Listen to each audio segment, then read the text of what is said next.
Ronnie, I think we're coming up to your 50th vegan anniversary soon, aren't we? Yes, it's my veganiversary, 50th How vegan anniversary, as they say. 50 I years. That's try and nearly as old as I am. I know. It's coming up very soon. I mean, I don't know the exact day when it was, but it was early spring in 1972 when I Wow. became vegan. So it's 50 years really round about this time that I've Mm, been vegan, and I'm still well, and still vegan. I'm still going strong, or at least I very much think so. Yeah. And those were the days when there was no soya milk to speak of. Do you remember that awful grey stuff that the soybeans used to collect in the bottom, and you'd have to shake the whole thing to get it to even go grey? But yes, I mean when I first went vegan, there were basically two plant milks to choose from. One was plant milk, which Mm, was made by a guy called Arthur Ling, who was involved in the vegan side. I mean, he was a great pioneer, really, to mm. make plant milk. And it was in a tin, and it was double thickness, so it was rather like condensed milk, and you had to water Water it it down. down. And it was like a grey. I remember it being a grey, greeny type Mm, colour. And I kind of, because I've always loved a cup of tea, yes. even back then. And when I put it in my tea, I just thought, I thought it tasted horrible, because I mean, of course, I was used to the taste. It's uh, all tastes we have are Change, yeah. kind of acquired tastes, aren't they? And I was used to the taste of cow's milk, and so of course this was an alien taste for me in my cup of tea. And and there was that soy milk, and the other one was a product produced by the Granos company called Mm, Granogen. It was a powder. mm. It was like a soy milk powder, and the idea was that you stirred it into things. But when you kind of made a cup of tea with it, it just kind of floated on the top.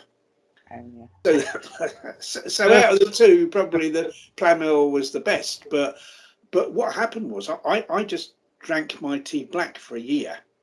I thought, I can't stand this, you know, I can't stand this Plamil, the taste of it in my tea. It was all right in other things, like cereals and stuff like that. Okay, I mean, I'm still very fussy about what I have in my tea now. A lot Mm, of the plant milks now I won't have in my tea. no, no. You see, so I'm still the same. And So I went for a year. I thought a choice between having black tea and having tea with plamulin, I'd sooner have black tea, because there's no way I was going to have cow's milk in my tea. No. I mean, What's after all, it's only. I mean, this is what gets me with people that whinge about. Oh, I can't find the cheese that's like the so-called real cheese. Yeah. And they said that's stopping me from like adopting a vegan. I think, what's It, the matter with you? It's only a bloody taste. You're prepared for animals to suffer and die just for a yeah. bloody taste. What's the Yes. matter with Yeah. you? You know how how disgraceful is that? You know, It's how very decadent, selfish, how actually. appalling is that? It's only a taste. Of course it For is. fuck's sake, it's only so you're prepared for an animal to die just because you like a particular taste. I mean, but I wasn't prepared to do that. No. So I said, right, I'm going to have black tea. I'll have black Mhm. tea. And then after a year of this black tea, I thought, I'll try that Plamule again. Yeah. And it was all right. It's fine. Because, of course, I'd forgotten, my taste buds had forgotten what cow's milk tastes It's like. like, yeah. And so they stopped trying to compare it to that. Mm. And so when I tried the Plamule, I thought, well, no, it's all right. And then I was able to have it in my tea. And then gradually they started bringing out other soy milks. I think the first one was, I think Granos brought out actually liquid soy milk Yeah. that was on sale in supermarkets, and it came in a kind of like a half. Now you get the soy milk in like a litre size, Mm. don't you? A tall Yes. Yeah. carton. But these were short. These were only half litres. I suppose they thought that because there's not that many vegans around, like we can produce it in like a half litre. It's just like Happily. half Yeah. litres that you used to get of it. And Mm. then various ones come. There's one called White Wave they brought out, which was like, Mm. and any vegan from that day will remember how horrible White Wave was. It Very was like someone had put in some like white emulsion paint into a carton or something. It's like horrible well. stuff. But now, of course, Yeah. you don't know you're born. There's so much choice. There are nut milks, hemp milk. I mean, we've even got our local milkman, dairy milk, local company. They deliver oat milk in bottles, and they leave oat milk. You can order, oat milk from the milk person who comes round in the milk float, about like 5 in the morning or whatever, like they always used to, didn't they? Yeah. And they leave the oat milk outside. It's on your doorstep, and it's like oat milk, and it's in a bottle. So of course that's better for the environment, because then you wash the bottle out, they take it back. And all right, people go, you're supporting a dairy company. But the problem is that nearly all plant milks in the supermarkets are made by dairy companies, aren't they? It's like what is it? Alpro. Yeah. They're known as a big dairy company, and a load of the all the vegan margarines and a lot of the cheeses. Yeah. They're dairy companies, or they've been bought. Like Boot Island was like pretty much a vegan family business. Yeah. They're 100% vegan, but they're virtually. And also their products were all vegan. Yeah. And they were bought out, fairly recently by a huge Canadian dairy company, because they're looking for these things, because they know that's the way it's going, and now there's a successful vegan company, we'll buy them out, and and the people running it, they see the colour of the money, they see the millions of pounds of dollars, think, oh, we'll go for that, and then it kind of it becomes less ethical, but that's the way it goes. I think the company that bought them out were willing to invest millions of pounds in the company so that it could keep on top of the vegan market and produce different products. Because they were desperate. I think the family were desperate, or the extended family or whatever, were desperate to extend their product range.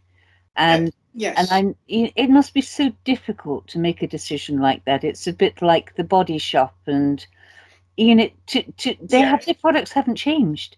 It's just the ownership that's changed. I think the Body Shop's okay again now, because it's bought out by some, because they always pride themselves. We don't do animal tests on animals, and then they got bought out.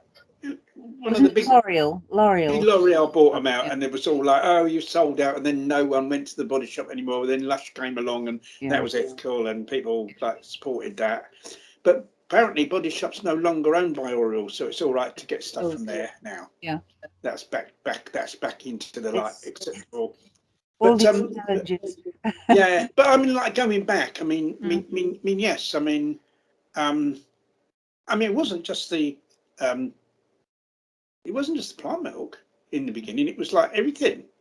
I mean, the thing is, we've always had vegan food for like millions of years on this planet. Because vegan food is your vegetables, and your nuts and your grains and your pulses and your fruit. Oh, that's vegan. We've always had. So people say, "Oh, isn't it great, the range of vegan food you've got in the supermarket?"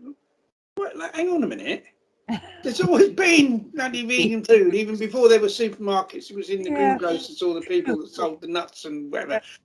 What they're talking about is vegan processed food that they tried to make look like meat and look like cheese, and that's okay. I can see a place for that, and but no, it's not pretending that we've only just got vegan food. We've always had vegan food. It's just that you had to kind of you had to be able to do a little tiny bit of cooking, which isn't complicated. I mean, I used to, and so you never had any of this, like, stuff that tried to be like meat, and stuff that tried to be like cheese and anything like that, because like everyone made their own. What was the protein part of the meal? You see when I first became vegan, I was still living with my parents. I'd become vegetarian about 2.5 years previously, and my dad didn't really take much interest, but my mum really hated it. I went vegetarian. My sister went vegetarian at the same time. She hated it, and thought that we should go and eat the grass in the garden, and save the save the trouble of having to mow the grass. If we grazed in the garden, it was like that really. But she got used to it, and she used to make ours. She'd do the cooking, do us some, the savoury bit. That would be.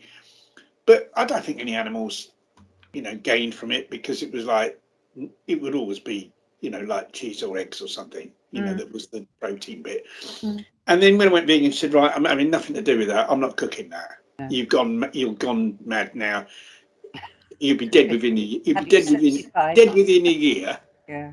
I've been dead 49 years now. I'm just a zombie, like, just kind of going around, vegetable eating zombie. Yeah. Yeah. So I used to. I had a little enamel pot, and my mum still make all the vegetables. So I don't want nothing cooked in animal fat or anything like that. So anything like the roast potatoes, wouldn't have them, because they need normal animal fat. But other things, I said, don't you put milk in the mashed potatoes? And so she'd give me those before, it was all like that. Ask yourself. And so I got this little enamel pot, and I'd get just the beans, just dry, I'd lentils and chickpeas and black-eyed beans and that, and a lot of them you get to soak first. Yeah, of course, yeah. And boil them for ages, and I'd do that, and then I'd fry up a bit of onion and tomato. I'd make myself a little savoury, and after that with vegetables, you see. And I've been doing that for about 10 days. And I walked in the kitchen one day, and I caught my mum. She was breaking an egg into my enamel pot. Knocking an egg, go like that. I said, hey, what are you doing? I said, don't eat eggs. And she turned around and she said, I'm keeping you alive. keeping me alive with an egg, like. So anyway, I said, no, I don't want you to do that. I said, I won't eat here anymore. I refuse to eat here if you do that. And she said, all right, I'll stop doing it. She said, if you die, you die. Yeah. And there we are. No, I mean, I didn't die. I mean, unless she's been sneaking around every day, putting stuff in your... Yeah. And now, I mean, she's been dead a few years, but she might have left a thing in her will. Somebody else come round and come in and keeping me alive. Yeah. 50 years, every day, 15 years, someone's been secretly making an egg into my food, keep me alive. But yeah, so because she was brought up on a farm in Ireland and believed you had to have animal products, you just die. It's just, and just thought like I was crazy. I mean, as years went on, and I was still alive. I think she got used to the fact that kind of you weren't going anywhere. I wasn't going there, and she ended up like later in life, like Louise and I would go around to see her, and she'd make us lovely vegan food. Wonderful. And she'd sit and eat the vegan food. She didn't. Good. She ended up, as she got older, she didn't really eat a lot of meat. So much meat. But she'd make us all the and it was lovely actually. Some of the stuff she made was very simple, but it was lovely. Ronnie, what made you go vegan in the first place? What happened? Well, it really all started with me becoming vegetarian. And in fact, probably goes back further than that, because there were a few instances before I even became vegetarian in my younger life. There were quite a few instances where I stood up for animals. So I think I always had in me to this concern about animals being oppressed and ill-treated and everything. I think kind of always there. Other animals, I should say, because of course humans are animals as well, which a lot of humans like to kind of forget, and they put themselves on this pedestal of being made in the image of like the non-existent God. There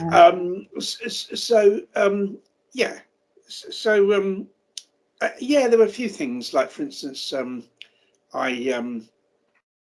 had a go at a guy that was kind of being cruel to a seal when we visited a safari park once, and there was a guy, when I was in my teens, I took our dog over the park and I caught another guy beating his own dog.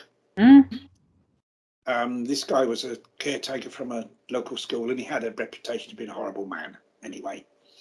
And he had an old English shepherd, and he was lashing her with a lead. And I stopped him. He was bigger than me.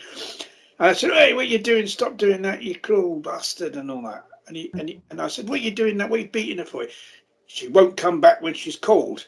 I said, well, of course she's not going to come back when she's called if you beat her with a lead, you bloody idiot. And he said, it's none of your business. I said, yes, it is. I said, I've made it my business. And I kind of thought to myself, what can I say to him, like stop him ever beating his dog again? So I said, I'll tell you what, I said, if I ever see you doing that again, I said, I'm going to get a gallon of petrol. I said, I'll pour it all over you and I'll set fire to you. Said to him, you see. And he was all shaking, with rage and everything. And anyway, my dog was desperate to go for a walk, so I kind of carried on. And anyway, I went home. I got home, and I said to my mum, "I've had a go at that bloody horrible caretaker bloke. I had a go at him because he was beating his dog." And she said, "Oh, blimey, yeah." She said, "He's a horrible man and everything." Anyway, she went out shopping the next day, and when she come home, she called me. She said that man, that caretaker, you had a go at yesterday, he's dead. Oh. He died that night from a heart attack. Oh, Ronnie.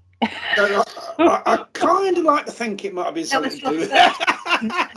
Yeah, you see, so that's like an example of me standing up for animals in a hard-hitting way.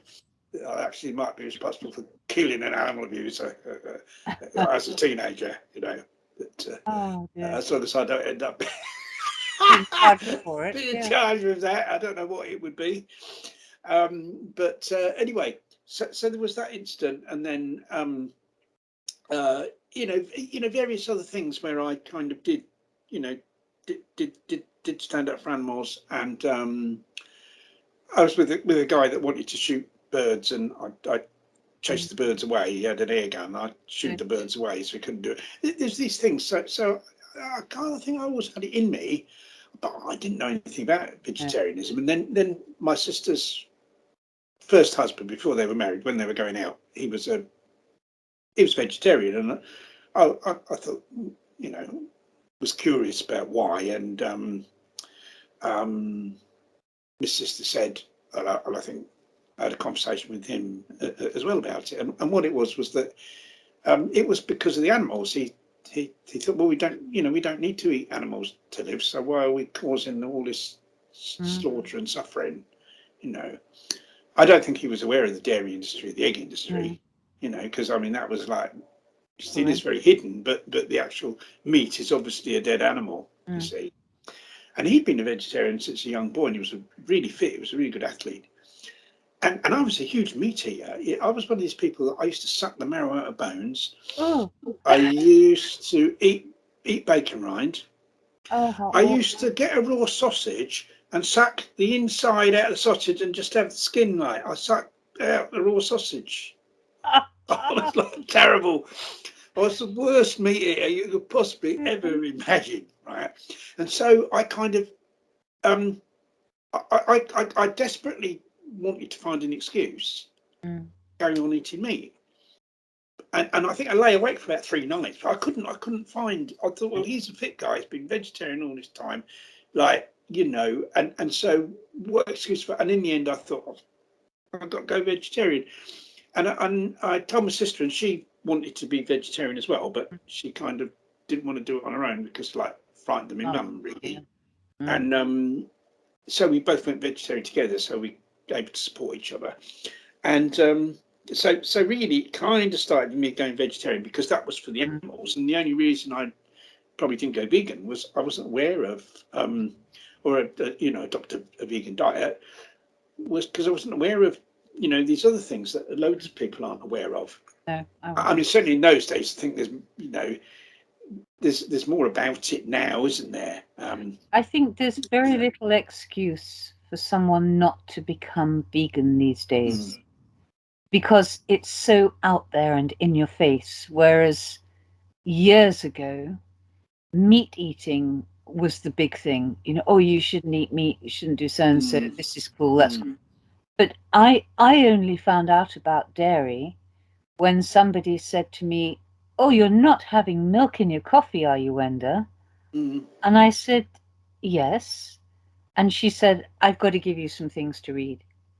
And I read them, and then that was it.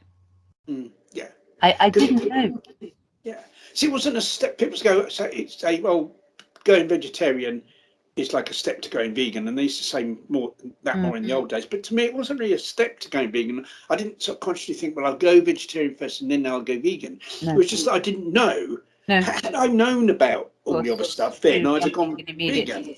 But I didn't know, and I'd been vegetarian, like I said, about 2.5 years, and I picked up a copy of the Vegetarian Society's magazine. I went in a health food shop because there were signs on the window saying vegetarian food, and I thought, I wonder what that is. And go in there, like, and it was like there were some early attempts to replicate meat and that, like really horrible. And I think it was those things they were probably selling in there, And I in this magazine, on the way home, I think I went home from, I think I was on the bus going home, reading this magazine. There was an article in there about veganism, and there were articles and adverts all about different forms of oppression of other animals, animal experiments, the fur trade, and I wasn't aware of any of this. I just knew animals were slaughtered so we could eat meat and fish, and I didn't want to be part of that. But this horrified me. I thought this whole catalogue of stuff, and then it's even eggs and it's milk, and I thought, right, that's it. I'm going against all of it. I want to become vegan, and I wrote away to the vegan site, because in those days you had to write away. There wasn't the internet. Of course, yes. Wrote away, and they sent me information about going vegan, and they said, well, we kind of advise you to maybe go vegan gradually. But I find it really difficult to do it gradually, because I thought, well, am I allowed milk today? How much can I have an egg today? And I'll sod it. After about 3 days, I'll sod it. It's just easy to just go, adopt a vegan diet, and that's what I did. Yeah.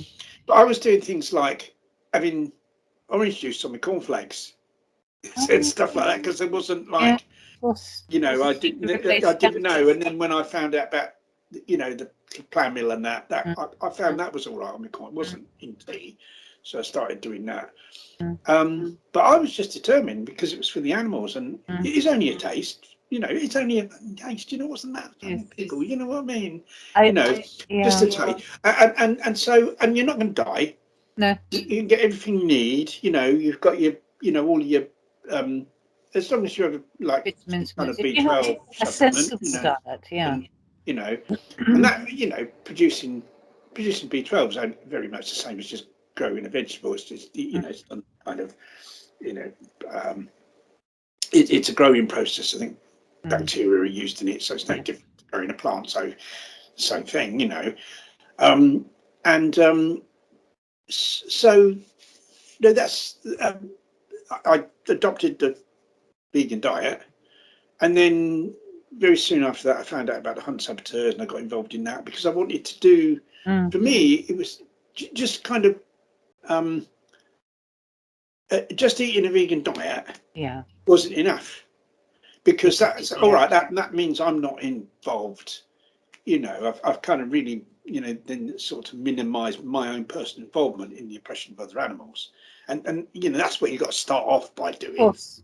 You're not telling other people what to do when you're not doing it yourself, But that's not enough, because what about all the other people that are still carrying on? You've got to stop them as well. You've got to do something about them. Otherwise, the oppression of animals is going to always continue. Right, to be a few less oppressed, because I'm vegan myself, but it's not going to be animal liberation, is it? You've got to go out there and you've got to be active, and you've got to do something. And so I was young, and the hunt sabs, I got attracted to that, and I got involved in that, and then things went from there, really. And do you think, Ronnie, that veganism shaped your life, or that your choice of life shaped your veganism? If that makes sense. Oh, that's a very I thought that'd be a really deep question. Yeah, that's a kind of deep question, isn't it? I kind of straight away believed in animal liberation. Mm. You know, as soon as I learned all about these things, I thought, oh, that's wrong. Animals shouldn't be oppressed in any way by humans. It's just that I wasn't aware. No. I probably believed that anyway. It's just that I, you know, when I became vegetarian, but it's just I wasn't aware of all these other things. Yeah.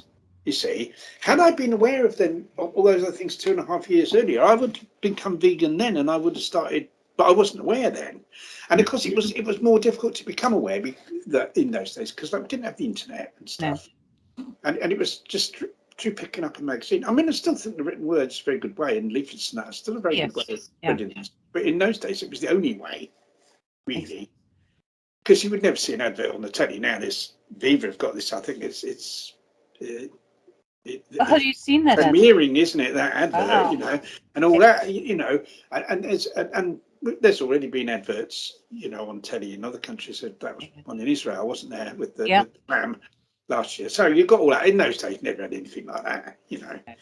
I don't think there even adverts. I think, you know, when I was young, there weren't adverts because it was only the BBC. We only had one channel, but this was like earlier. Those are good though. I hate in the adverts. olden days. I'd get rid of all adverts if I was like in charge. I agree with you. I'd have public information things about like this is what you need to do and public information. Be vegan. I wouldn't have adverts. Yeah, be vegan and make sure you change your underpants. No.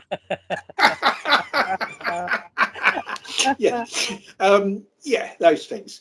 But anyway, so I was already like, although I probably didn't kind of say it as such, I already was an animal liberationist in my heart. Yes. Way back when I'd become vegetarian, you know, and so it was just like finding ways of like living as an animal liberationist in terms of what I avoided doing myself to contribute to the oppression of other animals, you know, by adopting a vegan diet. And I mean, when I was a kid, I used to bet on the horses. I used to give my dad money to go and I'd go through all the form book. My dad used to get all these form books about horses that he got into it, and then he never read them, and I read them. And I used to go spend about an hour and go, here, Dad, there's 5 bob, put on so and so, and all that accumulator, all that shit, you know. Well, of course, I think I'd stopped doing that by now. But of course, anything like that, I'm not doing that. None of that. Nothing. Anything to do with oppressing, using other animals. Right, not going to be involved in. So it wasn't just about diet. It was about any involvement in anything like that. And that's the kind of sort of, how can we say, avoiding involvement, avoiding contributing to the oppression of other animals. For me, that wasn't enough. And animal liberation involved actually changing other people and stopping other people oppressing animals. And that was all part of it. And to me, the two things were intrinsically bound together, because you're not going to achieve animal liberation just through like not doing things yourself. You've got to change other people, you see, and or stop them, you know, go out. And it's an outward, there's the inward thing and then there's the outward thing, and they're part of the whole to me. And one didn't really exist for me without the other. So I think I already was an animal liberationist in my heart. It was just finding a way of giving that expression, learning things that enable me to express that in my own, you know, in my own personal life, you know, how I live myself from day to day, but also in my actions and my outward actions. And it was just kind of learning the best way really of achieving animal liberation. You know, how do we achieve animal liberation? I mean, the Hunt Sabs isn't about like really achieving it. It's about, you know, saving individual animals, but that was important as well. You know, and so I kind of, you know, got involved in that because it was like the only active thing around at the time, you know, because basically what kind of happened up to, because the 70s wasn't like a really sort of watershed time for me in my own life, you know, because, you know, obviously this was 72. Mm. You know, I'd become vegan. That was a huge sort of like, you know, watershed in my life, really. But it kind of was also in terms of what you might generally call the animal protection movement. Mm. The 70s was a big time of change and, in a sense, radicalization within the animal protection movement, because it was in the 70s that you had really the concept of animal rights really arose. Mm. The idea of speciesism arose. Mm. That was first coined by a guy called Richard Ryder, who was a professor at Oxford. He's still alive. Mm. Professor at Oxford University. Mm. He wrote a book called Victims of Science, which is mainly in opposition to animal experimentation, but in it he coined the term speciesism to talk about the way that humans oppress other animals and the prejudice by humans against other animals. And it's the first time he's responsible for coining that term. And then you had other philosophical books in the 70s. Peter Singer, Animal Liberation, and you had I think Tom Regan. Yeah. Wrote a book about animal rights, and you had all these things occurring around about that time. It And was like a melting pot, wasn't it? It was like for some reason the 70s in the UK. Yeah. This was, but then it spread to other countries. And for some reason things seemed to start in the UK with regard to animals, like the RSPCA started here, didn't it? And, you know. Yeah. And also in terms of more militant forms of action. The Hunt Saboteurs that's began in the 60s, so that was a little bit before. They were like the precursors of kind of direct action for animals. And then you had, of course, the ALF. ALF started off being called the Band of Mercy, and then the name was changed to Animal Liberation Front, and all that was started in the 70s. Hunt Sabs had a big influx of members in the 70s. Veganism really increased. There was a big leap in the number of vegans in the 70s, various reasons. When did BUAV start? Was that 70s? Oh, no. Late 60s. No, basically the BUAV, British Union for the Abolition of Vivisection, now known as Cruelty Free International. Yeah. That went back decades. Really? You see, there were these organisations that had been going for years and years and years leading up to the 70s. You had the National Anti-Vivisection Society, the British Union for the Abolition of Vivisection. I mean, you know, obviously talking about the UK, probably the same in other countries as well, where they had these national organisations that were really quite conventional, I suppose, you know, in how they operated, not militant. League Against Cruel Sports was another one. There was Captive Animal Protection Society. Oh, yes. They're still going, but under a different name. Yeah. It's called something else now. And there were, you know, there were other organisations as well, campaigning against the various what we might call areas of animal oppression. That might call it single issues. Yeah. You know, hunting, the fur trade, animal experiments. Wildlife. You know, and protecting wildlife and stuff like that. And these were organisations that were like very kind of conservative. with a small c, yes. In that basically they were kind of mostly had offices in London, people in suits or the female equivalent of suits running them, and basically wanting people, please write to your MP and send us a donation. That was kind of what it amounted to. It wasn't like encouraging people to be involved in grassroots activity. That's how, and that had been going on for years and years and years. See, and then the 70s came with all this radicalisation, and people started thinking, no, this isn't. I mean, obviously, the Hunt Saboteurs arose in the 60s, and part of the reason for that was because people thought, well, the League Against Cruel Sports isn't really kind of cutting it, you know, and we need to do a bit more and get out there and stop these bastards from killing the fox or otter and whatever they're killing, you know. Yeah.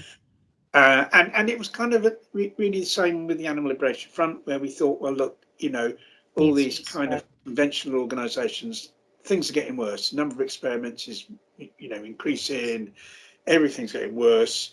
Obviously, what they're doing isn't holding back the tide of animal oppression, and we have to do something more hard hitting to put a stop to that. You see, and this is why you got you got these organisations, and then what kind of happened was that the you had these kind of more radical, more militant people, you know, mostly young people, and loads of them became vegan. And what happened was these existing organisations began to be taken over by these kind of more militant vegans, you see. And there was a takeover of the BUAV. There was a coup where the control of the BUAV was seized by, you know, more radical people. I mean, it eventually kind of went back to what it was really after, you know, the period of time. But like for a while, yeah, and they were organising, they were getting people out on the street, get active, huge marches. Same with the National Anti-Vivisection Society, that was ended up being run by vegans. League Against Cruel Sports to a large extent as well, perhaps not quite as much as the others, but a lot of vegans involved there as well. And you had new organisations born, like Compassion Animal Farming was born in the 70s, but that's really a welfarist organisation. They're not pro-vegan, they just want better treatment of animals under their conditions of oppression. Let's kind of have, you know, looser chains on the slaves, shall we? It's a bit like that, really. And soft music playing in the knocking box. In the knocking box? Yeah.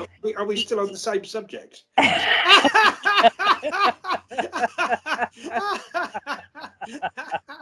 Is that where you go when you can't find a bedroom? Exactly. That's where I am now. No, I had this image of these poor creatures lining up to go in the knocking box, and the welfarists saying, "But if we play gentle music." Well, it kind of is a little bit, but it's very, very interesting because Compassion in World Farming was started by a guy called Peter Roberts. Yeah. This was in the 1970s. Peter Roberts was a dairy farmer, and he got a conscience about sending the calves off to slaughter, or off to the veal trade, or killing them when they're a couple of days old or whatever, you know. And so he started Compassion in World Farming, was basically against factory farming and live export. So it's welfarist, you know, still eat them, but like let's be nice to them. But he was responsible really for the first kind of stuff that tried to be like vegan stuff that tried to be like meat. It's stuff called Protoveg. He started a company called Direct Food. So he had two strings to his bow. One was Compassion World Farming, a campaigning organisation. And I don't know whether anyone had I think there'd been organisations campaigning against factory farming before that. But CIWS was a little bit more kind of, it was a bit more modern and a bit more like, you know, kind of out there, and, you know, was, you know, obviously became very popular because of that. But the other string to his bow was this Direct Foods. And he was saying to people, you know, don't eat meat, eat this. So that was good. And like, you know, vegans, you know, like, or a lot of vegans, not everyone, because, you know, some said, well, we don't need that. We're quite happy with our beans and lentils. Yeah. You know, but a lot of vegans thought, brilliant. You know, there's this stuff that's similar to meat now. And they produce like mince and chunks. I mean, you can still get the kind of mince now, you know, the soya beef flavoured mince that you get in textured vegetable protein. Yeah, TVP. But they brought out like mince and chunks. They brought out ham flavoured, pork flavoured, beef flavoured. They brought out the stuff for a little while. It didn't last very long, but where you could make like fish cakes out of it. called Seafood with a C. Seafood. Seafood. And that didn't. Some of it didn't really take off because it wasn't that. And in the end, the only one that survived was the beef flavoured one. You know. I mean, I used to get it. You know, now and again stuff. You know. But the really big thing, the really big hit with vegans they brought out was Soy Milk, which I was going to say, what about Soy Milk? Soy Milk, that was direct foods, and that was a bit later on in the 70s, and like this was like you could make these like sausages out of it, and like it was kind of not very healthy because like after you cook the sausages, it was just like congealed fat. Yeah. All right, it's vegetable oil, but it was like hydrogenated fat. Yeah. It couldn't have been that healthy, but like I wouldn't say all vegans went for it, but look, I mean, I had some friends that even they were so into this stuff, the Soy Milk, they actually where they lived became known as Soy Milk Lodge, the name of their house. Brilliant. You see, because like you go there and it'd be like Soy Milk for breakfast, dinner, and tea, you know, because everyone's like, you know, wonderful, lovely stuff, and yeah, it was okay. You know, it was okay, and I think it you know, it did help people to, I think, transition that we used to that like that taste and stuff. And I used to have it, and used to cook it up with onions and beans in a big, rather than make it into sausages. Yeah, like fry it all up and put onions and beans in it, and you got this kind of melange, and it was like have that in a sandwich. It was quite nice, but not. Not particularly healthy, like for you. You know, you're more healthy cooking up your lentils in the pot. You know, really, to be honest. But it was, and that was the first real examples. I mean, there'd been stuff a little bit before that. I remember when I was still at home with my parents when I first became vegan. I was in a health food shop and I saw this tin of stuff, meatless steaks.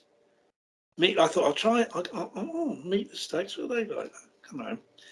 And they were like these brown blobs of stuff, you know. And anyway, I cooked them up in my little pot. I thought, well, we're not going to have the lentils and beans today. We're going to have the meatless steaks. You know, have that. Put that on, and we're all sat around the dinner table. Like my sister's got her like, because she was still a veggie, she had something made of cheese or whatever. Mum and Dad with me sat there with the meatless steaks. You got to eat them. No, I took a bite out. They were horrible. But you still had to eat them. Well, yeah. My mum and Dad said, "What are they like then?" I said, "I tell you what, they're absolutely delicious." I said, "Do you want to try some?" "Oh no, we don't want any of that. No." I thought, well, thank God you don't want any, because they're bloody horrible. And I ate them like with a smile on my face, but I thought that's the last time I'm having them. So you know, these attempts at replicating, you know, the texture and flavour of meat in the early days, we're not. I've got a cat coming. It's Misty. It's bound to be Misty because she's got this thing about being a video star. Yes. Come on. Oh, you'll see her in a minute. She'll be on me in a minute. So anyway, I'd make out these meatless steaks were absolutely wonderful. You know. Yeah. You had like what they'd be like now, fried up with some onions. I don't know, but like they basically have no flavour. No. And it's they were brown. They were just these brown things, like, you know, with no flavour, in this kind of funny gravy stuff. Anyway, so when Peter Roberts brought out this textured vegetable protein, it was, you know, it was much more, you know, a lot more similar to me and stuff like that. And it absorbed flavours readily. Well, the tomatoes. There was a plain one. Yeah.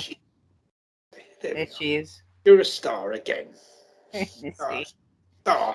She wants to be discovered for. Yes. I don't know. Do you want to be on a cat food ad or something? Yes. And so they there was a plain one that absorbs flavour. You still get that now, and you know, that's the same. We use it occasionally, but a lot of the things that you use the mince for, you can use lentils for. Yeah, of course. This is what we like do. You do a spag bowl, you use lentils. You do a lasagna, you use lentils. Yeah. And that's what we used to do before all that come along, you know, and you still can. So anyway, that was a big thing. In that you know, that also another thing that's down to the 70s was the start of the stuff that tried to be similar to the you know. I mean, some people say, well, look at it in its own right. Don't try and compare it to the meat. Look at its own right. But it is done, it is produced so that, replicate meat. you know, to replicate it, to make it easier for people to eat the vegan food. I think for some people, like, it probably does. And I think there's a place for it, although I could live without it. Yeah. I do have it occasionally. I could live without it. I think for some people it probably I think does. if you have it occasionally, it's not too bad. No. But everything that's replacing is high in oil, salt, and flavors, or, you know, things that can be flavored. And I think too much of that isn't particularly healthy, but No. it serves a purpose. I think so. I think the TVP isn't so bad because that's just, that's bland. you know, that isn't got the fat, but some of the more processed stuff is. So that was another thing, and basically kind of you know, the 70s is a very important period. The history of like the whole, you know, they might call the animal liberation movement. You know, it wasn't always that. It was more animal protection. It was a sort of welfarist, really. And then, you know, then things started. I mean, to some extent, it, you know, like carried on being welfarist, but like militant welfarist, shall we say? Yeah. And all these organisations were then, a lot of them were taken over by vegans and became sort of more campaigning, more. It was like doing demos and out on the street rather than just right to the MP. It was like more, and some of these protests, I remember, like huge protests. Like you'd have like World Day for animals. For animals, If you get 700 or 800 people on it, like you're lucky now. 10,000, 20,000 people during the 1980s once it started. Huge marches. And I remember going on huge rallies in London against the like killing of the baby seals by Canada and against the whaling. Huge, thousands and thousands. It was always a good turnout. You wouldn't get that. I think one of the reasons was because the national organisations got all their members to go.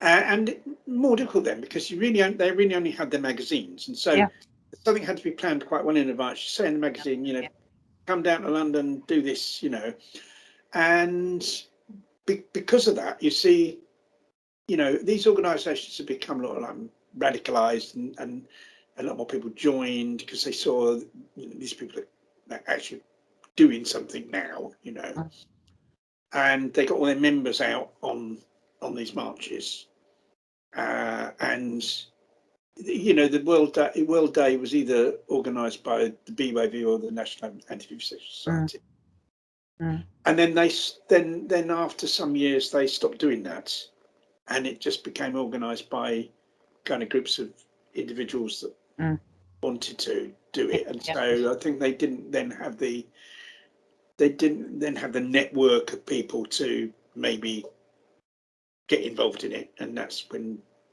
kind of numbers started to go down. I mean, there's been an upsurge in numbers, like the Animal Rights March in London now.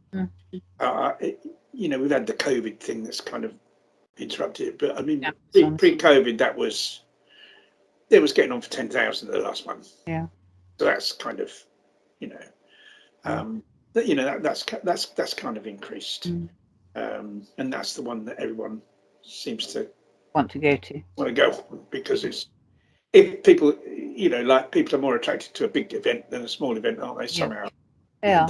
I think they feel they've achieved more. I don't think it's necessarily true, but one gets the feeling that the more people that part of a big part of a thing, big gang more of people, impact they'll have. But so that was. But you see, the really kind of interesting thing was you had vegans in these organisations that were campaigning on all these different issues. Nobody was campaigning for veganism. No. Right. So the movement, in one way, the movement became more radical, but in another way, it stayed just the same. Because although the methods that people were using were probably militant, is probably a more accurate word than radical, because militant describes a form of action. Radical is more about philosophy. right? And radical comes from the Latin word radix, which means root, going to the root of the problem that's causing it. And what was happening was people were still, despite the fact that it was vegans doing it now, mostly, they were still campaigning on these single issues, right? Without going to the root of what's causing all of it, which is speciesism. Of course. Right? And without like tackling the fundamental cause of all these things, you know, and to tackle the fundamental cause of it, tackle speciesism and human supremacism, that needs vegan education. Yeah. But no one was kind of doing that. The Vegan Society wasn't really a campaigning organisation. It kind of existed to help, you know, it would help people become vegan. And it was there to give help and advice. But it didn't. But it didn't like say, let's have a vegan site stall on the street and give leaflets, get people to go vegan, and never did that.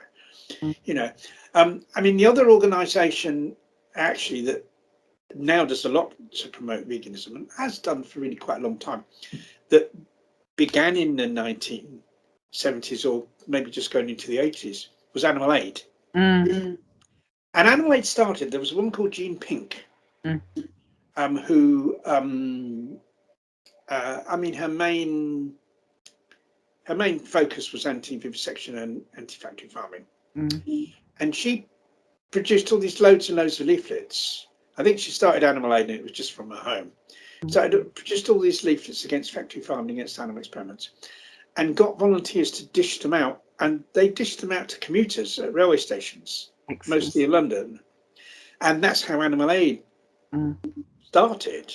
And you know, she went off and followed some guru and disappeared from the movement, Jean Pink, eventually. But she's like she's kind of she's like a very significant figure in the whole of, you know, what you might call the animal rights movement, because she restarted Animal Aid, and I think Animal Aid is really quite a significant organisation, to be honest. In the, you know, certainly in the UK, of course. And Jean Pink probably is like an unsung hero, unsung heroine, really, of that, because most people never heard of her. Know the name anymore. Did so much to get that going. But you know, I don't know whether really even Animal Aid campaigned for veganism in the early days. They do now, amongst lots of other things. But no one was campaigning. No one campaigned for veganism. So in other words, it was more, rather than the radicalization of the movement, it was that the movement became more militant, that people were, and probably more, a bit more focused on the grassroots. Instead of like just asking people for their money, these organisations are wanting their members to actually do things, get out of the street, and you know, which was all good. But it wasn't radical in terms of the actual philosophy. They still weren't going to the root of the problem. You see, and no one was campaigning for veganism. No one was campaigning to tackle the problem of why animals are oppressed at the very root. They were kind of, you know, the focus was not at the foundation. It was kind of somewhere higher up, where it branches out into all these different things, and they were kind of, you know, attacking there. And it was only and kind of everyone went along with that. So it was kind of more of the same, but just more militant and a bit more grassroots, you know. Sorry, can I just interrupt? Just thinking, Ronnie, what do you think is the importance of veganism other than for animal rights, animal liberation? I mean, granted, when we all became vegan, it was really for the animals, or well, many of us oldies became vegan for the animals. But these days, there's so much more to it, it appears. And I was just wondering what your take on it is. it is only possible to be vegan for the animals. Mm. Veganism is a philosophy of animal liberation. The first definition of veganism, what it means to be vegan, was made by a guy called Leslie Cross. Mm-hmm.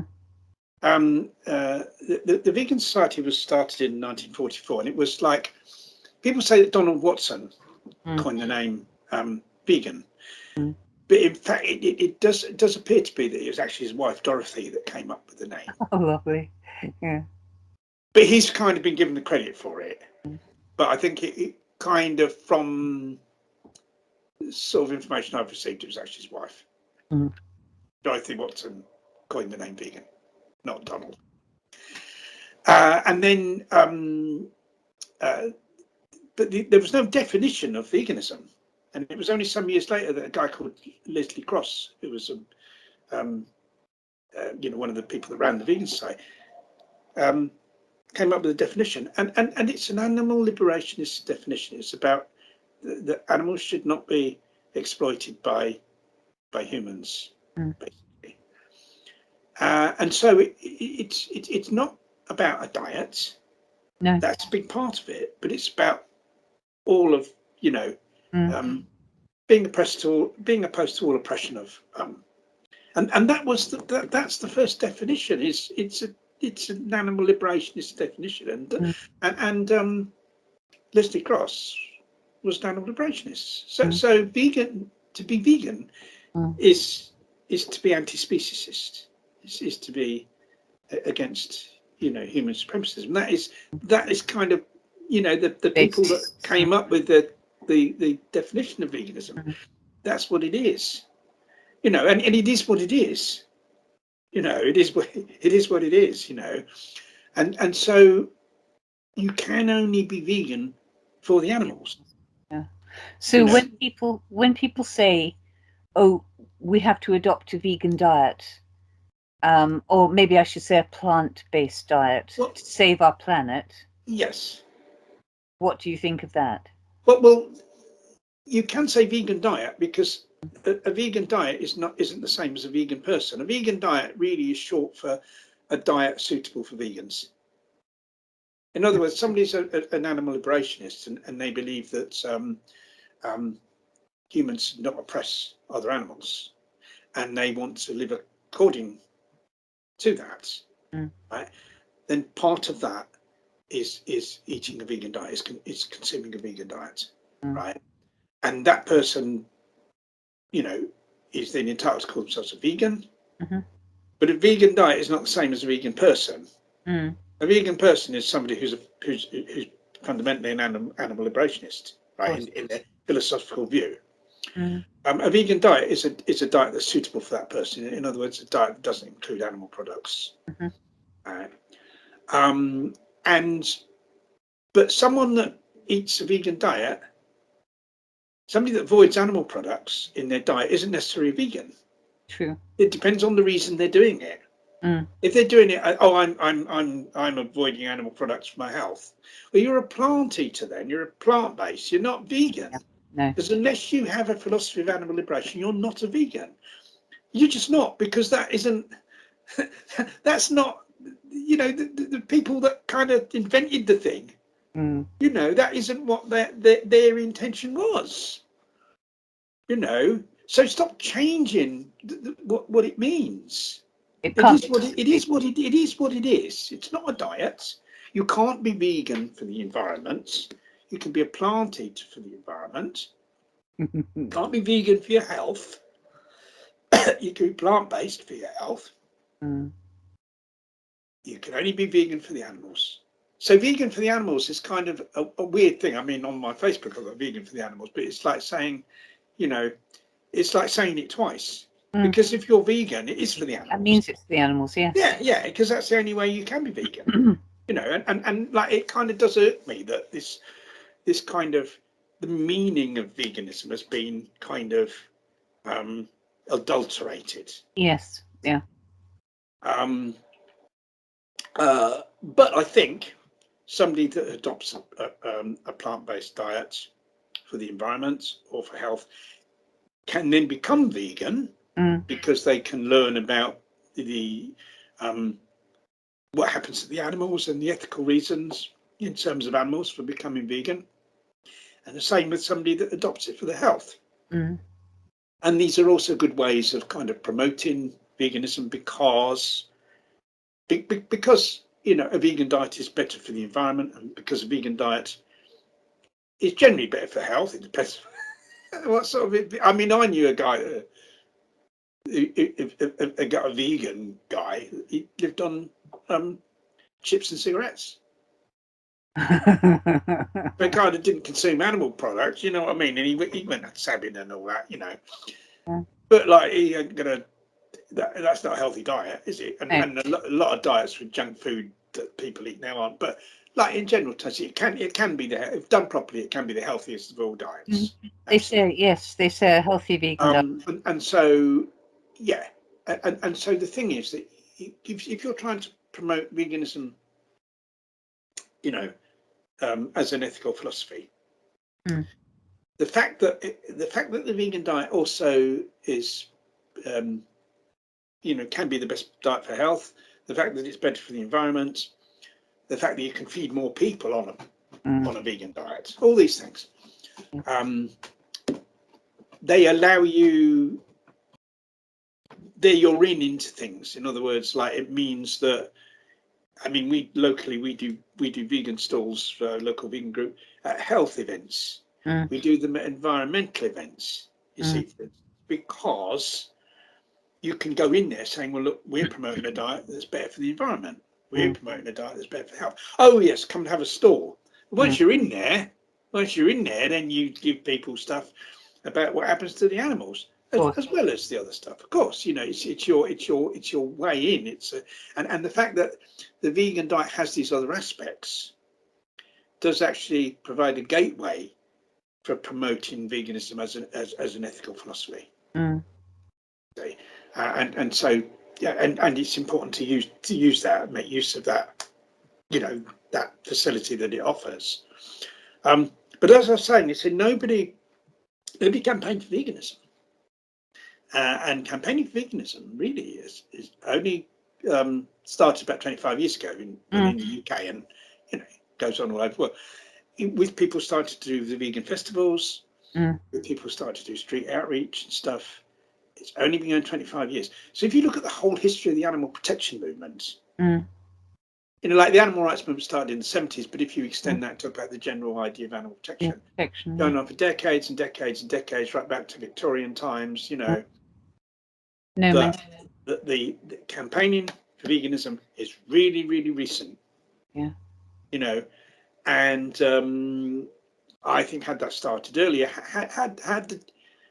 had the alteration in the movement in the 70s been one of radicalization instead of increased militancy, and had we been really radical, if that had been a really radical sea change, what would have happened in the 70s is we would have campaigned for veganism. And had that begun in the 70s, just think where we would be now. Yes, it's amazing. After like 25 years of just campaigning for veganism, when that all started, look where we are now, with all the, so much easier to live as a vegan, isn't it? And all the stuff, all the veganery, more and more people doing it, and a lot of it's really about plant eating, but it can lead to veganism, as I just said. Just think where we'd be now. Had we began instead of 25 years ago, had we started that 50 years ago, where would we be now? And this is the huge error that I think was made. This is the huge, oversight that was made at the beginning, that we didn't operate. The movement became more radical, but it didn't became more militant, but it didn't become more radical. And we missed the trick of tackling the oppression of other animals at the most fundamental level. We carried, in some ways it changed, and in some ways what's that saying? The more things change, the more they remain the same. La plus ça change, the French thing. And it was like that, because it remained the same, but was more militant. Everyone was doing the same as they'd always been doing, and no one was doing the radical thing. You know, the radical vegan education. You know, and that was a huge, you know, a huge shame, really. I mean, you know, there's been gains. Yes, of course, there's been gains, nevertheless, by all that campaigning people did on all these issues. Yes, you know, that's yielded gains, and animals have been. I mean, the ALF was responsible for millions and millions of animals being spared from suffering. You know, so it wasn't without. It was a positive thing. Oh yes, very. But had that change been more radical, it would have been so massively more positive, and we'd be miles further along the road to animal liberation now. Would society, do you think, have been as accepting of veganism as it is tolerant of it now? Oh no, not at all. It would have been a very hard slog.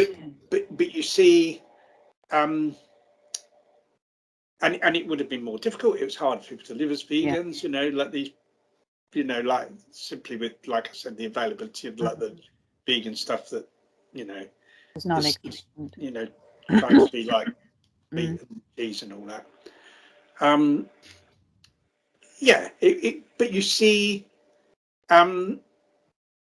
because we'd have started, you see, I see that, you know, like the kind of vegan, people becoming vegan, it's like this kind of, if you look at it like a graph, it kind of starts off, you know, very, very, very, very shallow for ages and ages, then gradually goes up, and then it shoots up because you get a tipping point. Because people don't like to be different to other people. Yeah. And if something's like really unusual and like they think it's really weird, oh, I'm not going to do that, and it's really difficult. It's difficult to get the product, but oh, I can't go there, I can't do that, you know. Then gradually, as it becomes a little bit easier, it reaches a point where people think, oh, well, that isn't that difficult. I can do that. You know, that's just how people operate. So it's kind of, it doesn't go up as a gradual thing. It kind of goes up. You know, there's a tipping point, it shoots up, and kind of that's sort of what's happening now. And we'd have reached that a lot earlier. It would have been very, very difficult in the early days, like it was difficult for the people that started off in, you know, in the mid-90s, like kind of doing it. All right, there were a few more. It probably was a bit easier in the mid-90s to live as a vegan than it was in the early 70s. Definitely. But not so massively easy as it is now. No. It was still difficult. It's still difficult, you know. But had the educational process begun, you know, like 20, 25 years earlier, then that graph would have climbed up much earlier. You know, would have gone up, and we'd have been much further on now. Ronnie, and I think that was big. You know, it was a mistake. Yeah. That and people thought, oh yeah, you know, this is really a radical movement now, but it kind of wasn't. It was more militant. What would have been radical is if we'd started doing vegan education way back then. Oh my God. That would have been the really radical thing to do.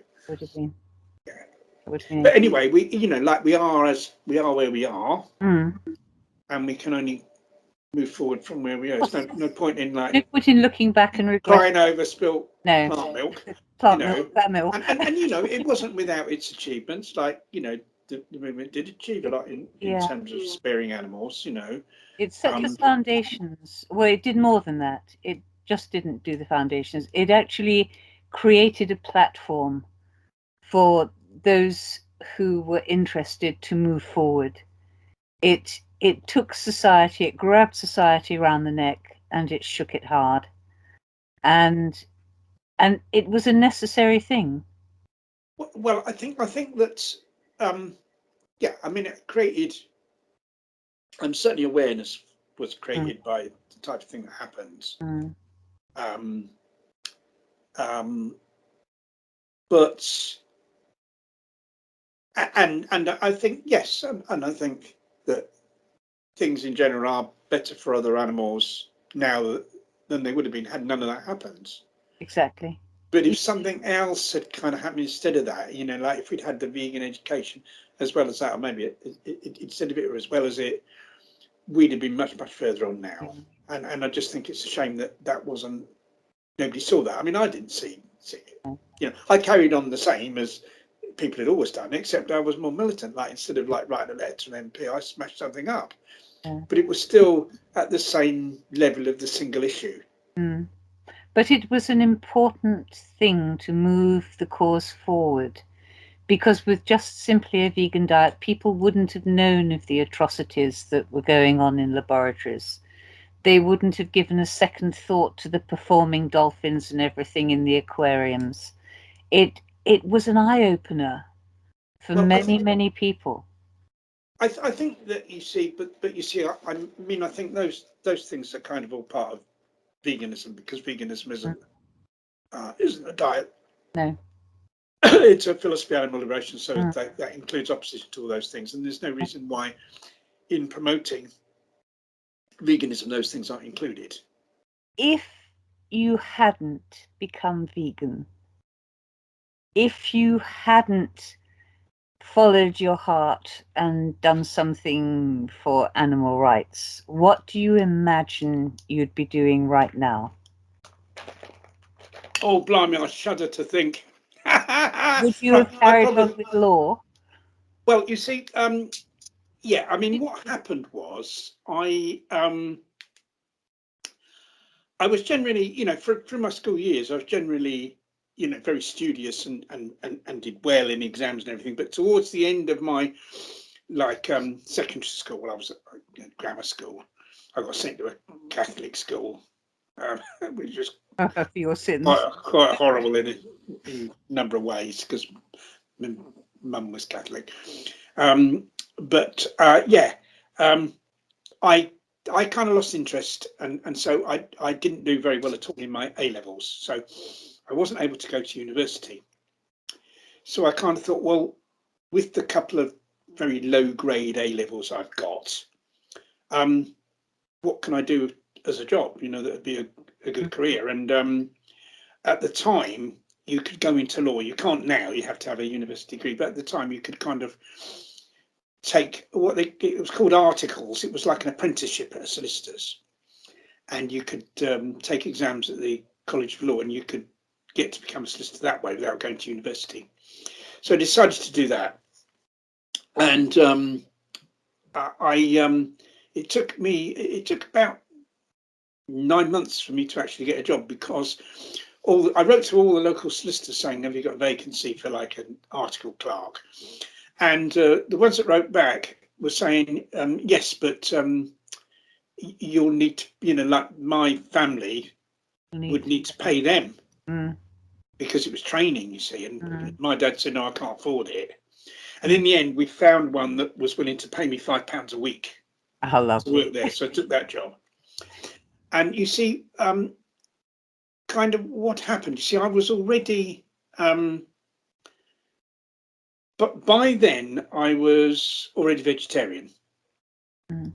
See, but I wasn't aware of anything else, and I probably thought it was okay to just carry on my ordinary life and be a vegetarian. In fact, when I became vegetarian, very little changed in my life. I carried on doing, you know, going around with mates, going to the football, playing cards, and all the other things, except I was a veggie. They used to pull my leg.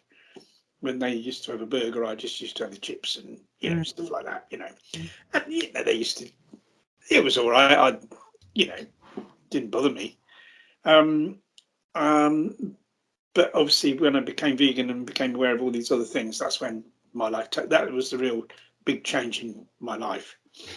And what happened, I was like, yeah, I mean, I was trained to be a solicitor.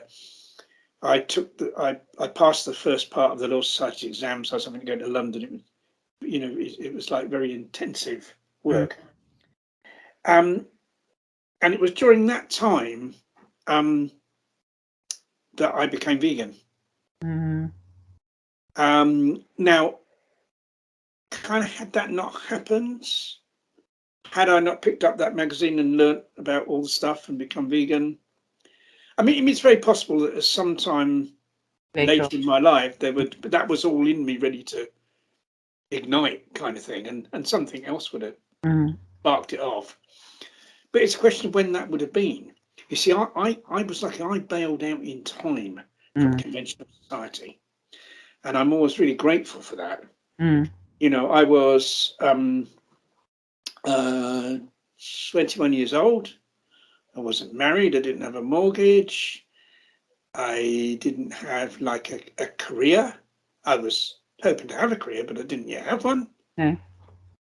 And so I was able to bail out in time and live a completely different lifestyle without anything stopping me. Now, had that realization come later in life, right, I might have already qualified as a solicitor. I might already have some big mortgage and some bloody big house. I might have been married with kids, and then it would have been so much more difficult. That doesn't mean I couldn't have become vegan and couldn't have campaigned in some way, but I certainly couldn't have embarked on the path that I did embark on. Because one of the things that came out of me being vegan and my concern about other animals and what humans do to other animals and our impact on them was that I had a vasectomy. I didn't want children because it's always my view that if people have children, it's their duty to look after them properly. They need to spend a lot of time doing it. Otherwise, those kids are going to go wrong and do terrible things. And this is why so many of them do, because parenting is so bad, right? Because people want to have their cake and eat it. They want to still, go out and do all sorts of things, and then you can't. You have to concentrate on the children, and people don't. And this is why you've got all these kids being stabbed and all sorts now, right? Well, and kind of, I knew that from a very early age. So I thought, well, I don't want that because it's going to take all this time away from campaigning for animal liberation if I have children. Secondly, it's going to cost loads of money. Right? And I don't want to have to work, be a wage slave. I want to duck and dive, avoid work, and spend all my time campaigning, for animals, which was a lot easier in those days. See, now it's difficult. I know the situation is other countries in the UK. There's huge pressure on people to look for work, even if work's not available. You've got to look for work. You've got to jump through the hoops. You've got to show that you've been spent so many hours looking for work and all that. Just to please the fucking voters of the government that think that if you don't want any of these dull scroungers and that, all that kind of attitude, Well, way back in the 70s, there was there were more people looking for work than there were jobs available. So if somebody just wanted to sign on the dole, get the dole money, they were quite happy. If someone was happy to live on that amount of money, they didn't bother you because the work wasn't available anyway. And so it's really easy. You didn't get any pressure on you to find work. Right?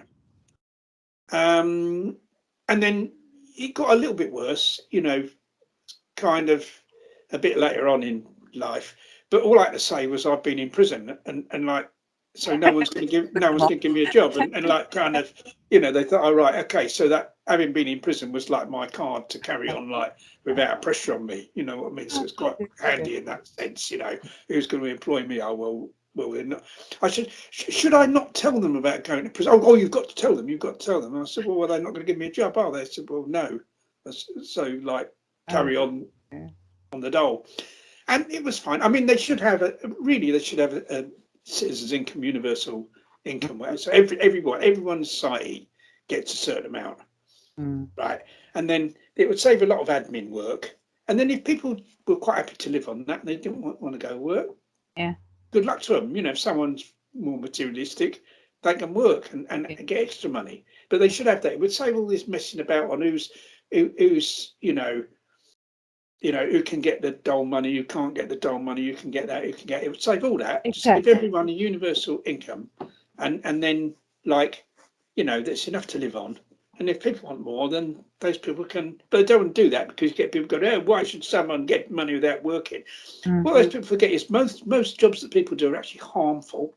Actually harmful to society, harmful to the environment, harmful to other animals. Most jobs are actually negative in their impact on the earth. so all these people go, well, I work and blah, blah. Well, yeah, but your actual Doing job, something. you're better off on the dole actually, Yeah. in terms of your impact, because your job is like a harmful job Yes. to the world, you know. And so, of course, I was quite happy for the government to pay me to campaign for animal liberation. It was brilliant. I mean, they're putting. I remember doing this interview. It was like a regional television station in somewhere in London, and there'd been some ALF activity in that area, and they had me down to interview me. And this bloke thought he was being clever, you know, the interviewer from the TV, and he said, "Now, Mr. Lee, because you know I was the ALF press officer." He said, "Now, how much do the Animal Liberation Front pay you to do this job?" And I said, "Oh, no. I said, the ALF don't pay me. I said, the government pays me." "What do you mean the government pays you?" I said, "Well, I'm on the dole." I said, "I'm on the dole. So the government pay me, don't they? Government pay me. And so they should." I said, "They put enough money into subsidising, you know, the abuse of animals. So they should pay me, and you know, jolly good too." And he was completely gobsmacked. I wish I still had that recording of that, because he was completely gobsmacked by that. Yeah, I said, "They government pay me, so they should," you know. And yeah, and it was great to be paid by the government to, you know, and that was really what it amounted to. But it's so difficult to do that now, and I think this is why, in a sense, one of the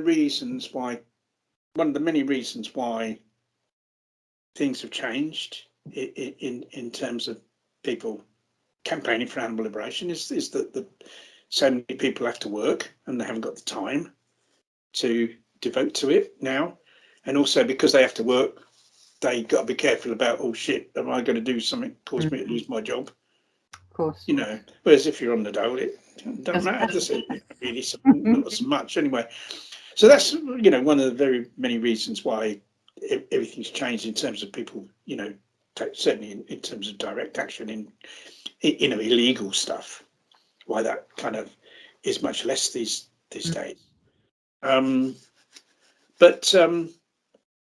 But yeah, I mean, and you know, my kind of vegan story, in other words, the story of me being a vegan, and what I've done. I mean, I started off in Hunt Sabs, then I, you know, was one of the founders of the Animal Liberation Front, which was first of all known as the Band of Mercy, and that was in 73, and the name changed in 76 to the ALF, and you know, I was involved in direct action, served 3 prison sentences, a total of about 9 years in prison. I was the press officer for the ALF for a number of years. When I came out of prison, I kind of started doing street stalls, because I thought, I you know, obviously I can't carry on the same way. The police are watching me and all that now. Got to be careful. What else can I do to spread the message? I started doing street stalls. I kind of very early on, I started off doing anti-vivisection stuff. But very early on, kind of understood the importance of spreading the vegan message. And so I thought to myself, what can I do as a street stall that would attract most people to the store? So I thought, it's either seals or it's whales and dolphins, and it's something that horrible people do in other countries, and it that we don't do that in Britain. Yes, I'll sign your petition, you know, type of thing. So I did whales and dolphins. You know, you just stalls of protect whales and dolphins, and I'd add vegan information. People come sign a petition, and I'd give them information about the whales and dolphins and that, but I'd give them vegan information at the same time. So it was a way of doing vegan outreach, like kind of sneaky. And I think this is where single issue campaigns. You see, the thing is, this is the whole thing about, like, obviously being opposed to the slaughter of whales and dolphins, being opposed to animal experiment, all these things are all part of the vegan ethic. You know, veganism is opposition to all oppression of animals. It's just that the largest area of animal oppression. There are 2 huge areas of animal oppression that dwarf everything else. One is the food industry. Is you know, the slaughter and suffering of animals for food. There is 50,000 animals every second in the world slaughtered so people can eat animal products. It's 8 billion a year for people in the UK. 7 billion of those are fish and other sea creatures.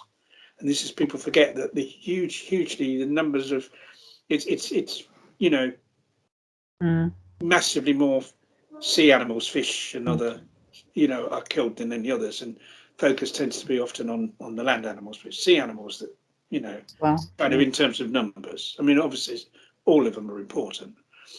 The other big area is adverse human impact on the environment. That accounts for billions. I mean, that number could be approaching the food industry in terms of the death toll and the suffering. And now we've got the climate crisis. We've got billions of animals suffering and dying because of that. The habitat's destroyed. Their sources of food being depleted, and the whole human impact. I mean, we've wiped out hundreds and hundreds of species of other animals, and when you wipe out a species, that involves untold suffering to the individual members of those species, of course, and death. And that's a huge area, and for a very long time that was very much ignored by the animal liberation movement, by animal rights campaigns. It wasn't considered an issue. It's a huge issue. It's massive. It does. Human behaviour has done this for our own selfish purposes. What we've done to the earth, our consumerism, our industrialisation, our overbreeding, all of these things have impacted horrendously on other animals, and it's oppression. It's Nazi occupation, the occupation of the world by a Nazi species, really, that we've behaved, in that way, like expansionist, taking over the territories of others, oppressing them, exploiting them. Same thing, same mindset. And that's a huge area. And everything else, compared with those two areas, the next one down is animal experimentation. Well, probably the top figure for that, there's different estimates given. Top figure for the animals that suffer and die because of experiments yearly throughout the world, 200 million. And that is horrendous, isn't it? But compared with animals that are killed because of the food industry and because of human impact on the environment, it's really tiny. Not that it's tiny in itself, it's tiny in comparison. I don't want to kind of play down that number. And then there's hunting, and there's all these other things. Hunting, and there's animals in zoos, and there's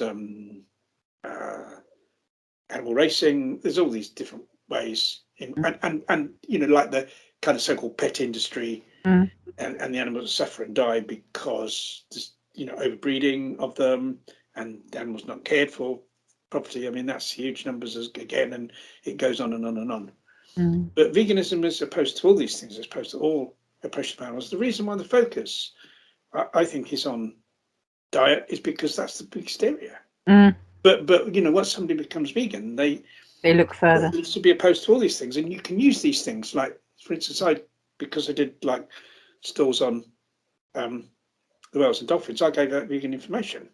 And I think anyone doing a stall on a single issue should promote veganism at the same time. And kind of one of the things I was very disappointed about was, like, here in the UK, Camp Beagle is a big thing. The campaign of NBR Beagles is that big thing. And they do a thing called outreach, where, and I think that's good. They're doing stalls in different areas on that issue. Camp Beagle, it's, free the NBR Beagles and close this place down and all that. Great, I saw some pictures of one of the stalls on Facebook the other day. I was hugely disappointed there was no vegan information on that stall. And that was a golden opportunity to educate people to go vegan, to take them further down the line. If someone's coming up to a stall to sign a petition because they're concerned about beagle dogs being oppressed by the vivisection industry, that you've got something to work on. That is a person that's concerned about one type of animal. Take them further down the road and give them information to say it's not just beagles, it's cows and it's pigs and it's chickens and it's fish and it's all these others. And so I always do, if I'm doing a stall on another issue that's not about people eating vegan, I give people vegan information. They sign a petition, I'll say, have a recipe book. I mean, well, it's not just giving people a recipe book wouldn't be good enough. But you see, for instance, Animal Aid produce, I'm always saying this because I think it's so good. Animal Aid have got this booklet called Plant-Based Cooking on a Budget, right? So it appeals to people because, a lot of people think, oh, it's massively expensive to eat vegan, and it's not. It's actually cheaper than anything if you do it the right way. Right. Anyway, that's a clever booklet because it's nice pictures of food on the front. At the front, there's nice recipes from different countries. At the back, there's all the information about how animals are oppressed and why it's wrong, and about the ethical philosophy of veganism. Right. So it's a brilliant book, and I call it a Trojan horse because people aren't frightened by it. But you have something that's like right in your face, bang bang, animal rights. A lot of people, oh no, I don't want that. It's totally alien to me. Nice recipe, but oh, thank you very much. Oh, is this really free? Yes. Thank you for signing the petition. There we are. Have one of these booklets. Oh, thank you very much. Thank you for putting my money in the collection box for. I'm doing a collection for Animals Age or something. Yeah. In the street. Thank you for giving a donation. Here's a lovely recipe book. Oh, thank you very much. They get home, look through it, find the bit about, and then they learn about the whole show, and hopefully become vegan, properly vegan. And so I think single issues can be a gateway to the whole thing, the big picture, to veganism, to anti-speciesism, and to fail to take that opportunity. To fail to take that opportunity to educate people on vegan, I think it's a tragedy. It really is, such a shame to not do that. And I'd say to everyone, and even like on the internet, I mean, we had a campaign. Louise and I, for many years, ran a campaign against the greyhound racing industry. And we, in the end, our leaflets that we produced had a link where people could learn about veganism. I mean, the leaflets was mainly about the greyhound racing. It said greyhounds aren't the only animals that are oppressed by humans, and to learn how you can oppose all of it, blah blah. Go to this link. I think it was a link to Animal Aid or something where they could learn about veganism. And on the website, on the first page of our website, we had quite a significant area there that was about go vegan. Wonderful. Because people care about greyhounds, they care about some animals, right? Lead them further down the road. Yeah. To not do that is just so remiss, isn't it? It is. And it's only one of all your anti-vivisection leaflets on the table. Great, brilliant, and ordinary people can do stuff to combat vivisection. They can boycott charities that fund animal experiments. Right, there's information about that. Yeah. They can contribute to organisations that are funding humane non-animal research. Okay, they can do that. All right, but give them that booklet or a similar one, or other organisations have similar ones, and in other countries they'll be similar to that. Give them stuff about veganism. Yeah, I go, why didn't you do that? It just drives me bloody mad. And it's just getting into people's heads just to do that really simple thing that could take us so much further than longer. And I'm not against. I mean, some people are like really against single issue campaigning. People like Gary Francione, for instance, thinks it's a negative thing. But I think it can be used in a positive way to promote veganism, because it's a like gateway, isn't it? It is. I mean, for instance, we'll do our vegan group. We do stalls at these kind of, they call fun dog shows. That local dog rescues, they do these events to raise money. For the rescue, and you can have a stall there, go there with a gazebo. It's in a park, and we do stalls there. And I mean, they can be bizarre events, because sometimes there's like someone there selling pork baps. And there's like, you think, love one animal, eat another. But that's precisely the leaflets we have on the stall. Animal Aid do one like that says, why are you loving a dog and eating a pig? There's no difference between them, And so we're there to educate people. These people care about dogs. They care about some animals. Well, educate them to care about all animals properly and to go vegan. And so that's what we do, because you've already got something to work with. Of course. With people. And so all the time I'm kind of looking to do that in promoting veganism. I mean, you see single issues as a kind of gateway, and people should be doing that. And to fail to do that is a tragedy, I think. I'd urge everyone campaigning on single issues. Great, don't stop you campaigning on that. These things are important. It's we need to end animal experiments. We need to close these people down. We need to end all animals in zoos and circuses. We need to end hunting. But like, while you're campaigning on that, promote veganism at the same time. It's easy. Because why is there hunting? Why is there animal experiments? Why are animals in zoos? It's because of speciesism and human supremacism. And how do you fundamentally challenge that? You challenge that by changing ordinary people's mindset. Yeah. Right? Changing the way they behave as consumers, changing the way they live their lives, changing the way they think.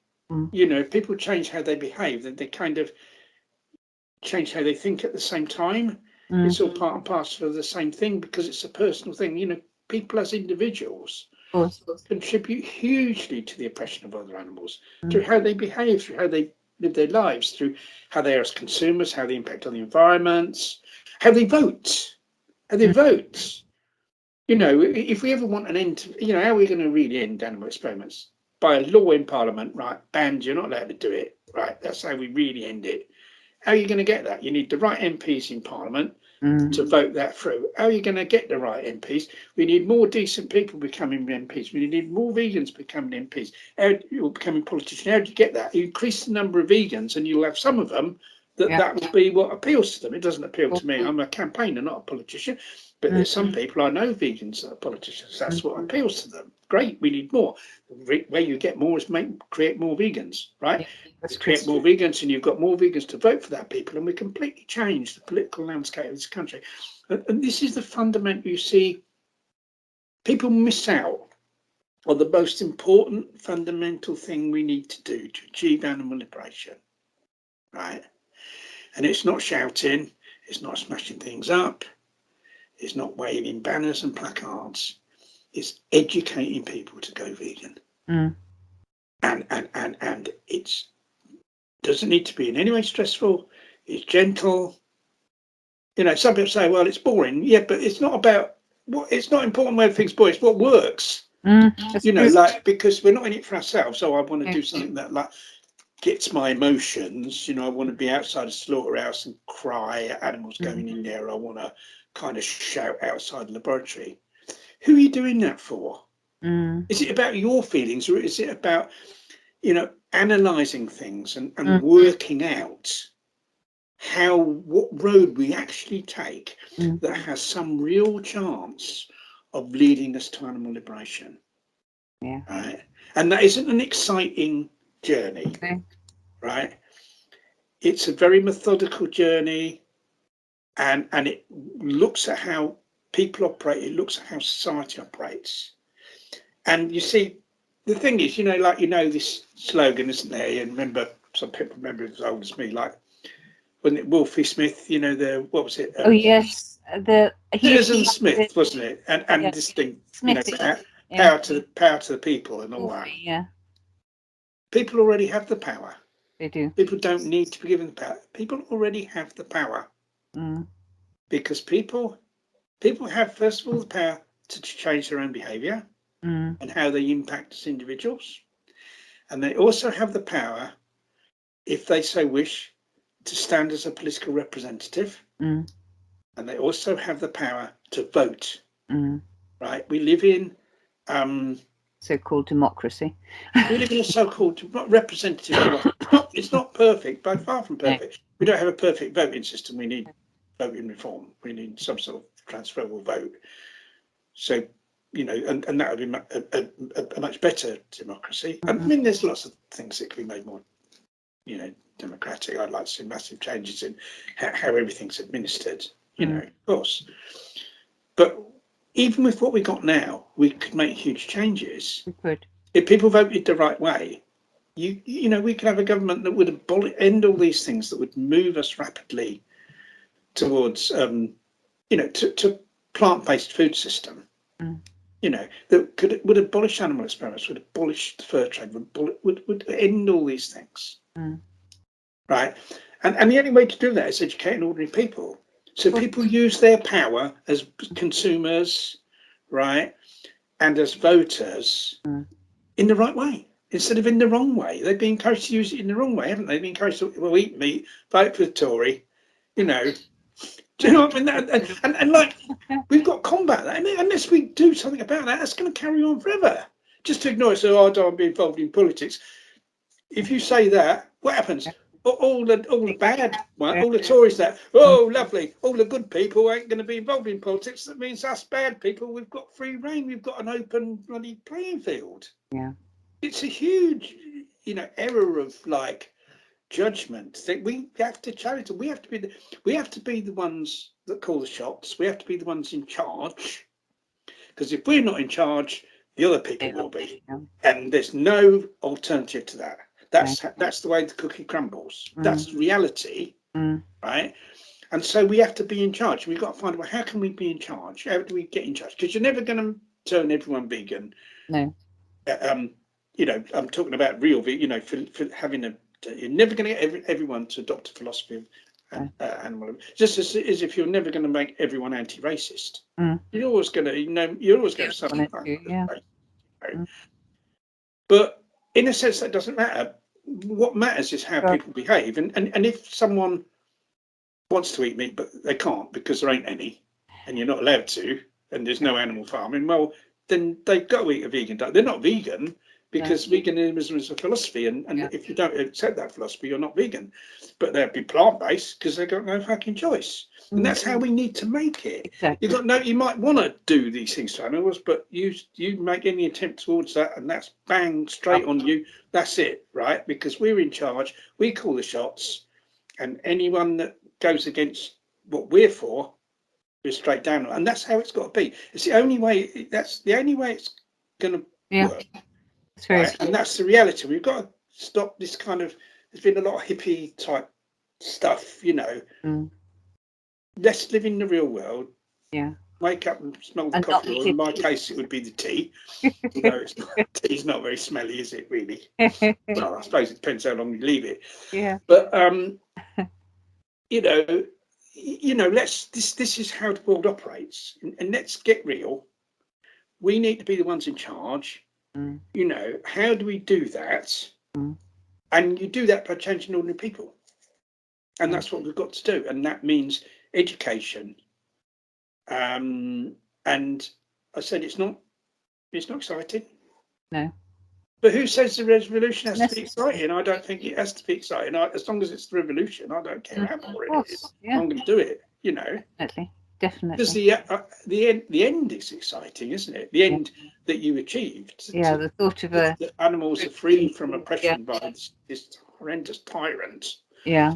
That's exciting. That's wonderful. The road to it might not be, but it's how we get there in the end of it, and kind of that's what I say, and like as we're saying, that going back to kind of my time as all my years as a vegan, that I was saying that I got out of prison. I did street stalls, and then I met my wife Louise, and we eventually got married.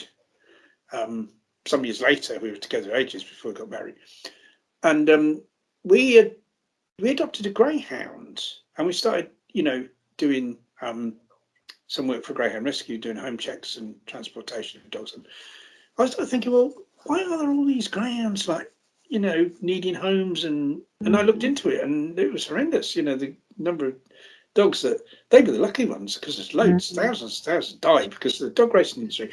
No one was campaigning against it in this country. Funny enough, it was something that started in the USA first. I said that most things tend to start in the UK. It didn't. The greyhound racing campaign against dog racing started in the USA, and they've been tremendously successful over there. Loads of tracks have closed and everything, and they have here in the UK as well now.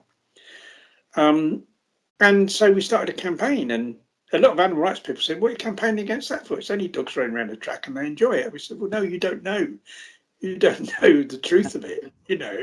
It's a bit like dairy industry, isn't it? Yeah. What you see is until your eyes.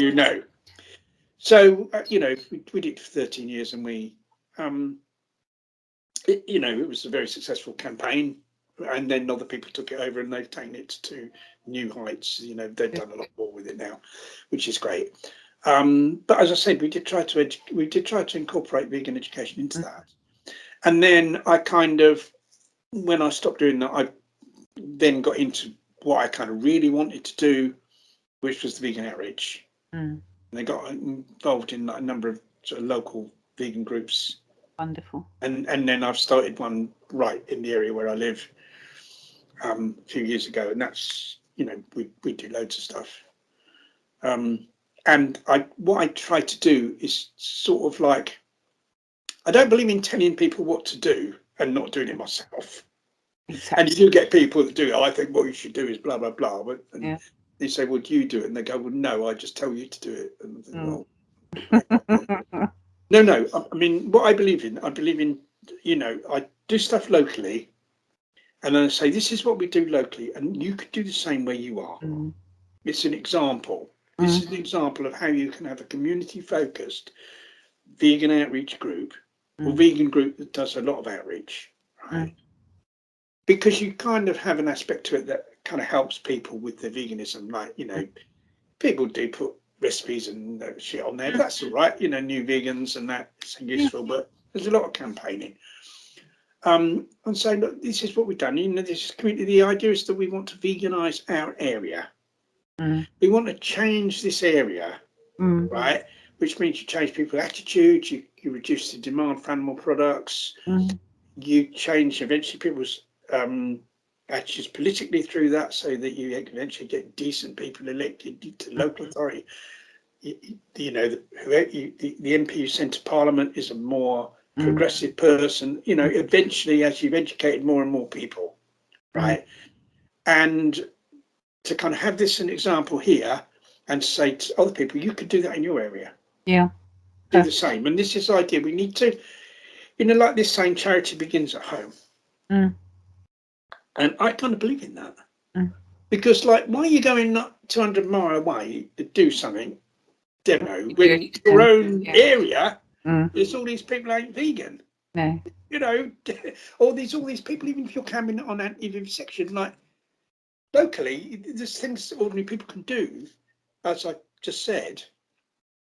Well, you know, why you know, like, there's all this, like, let's all go to this big city and do this big demo.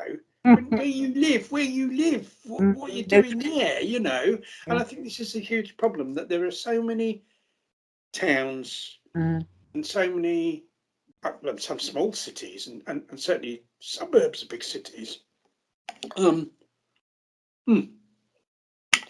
there's no vegan education going on. No. None at all. No.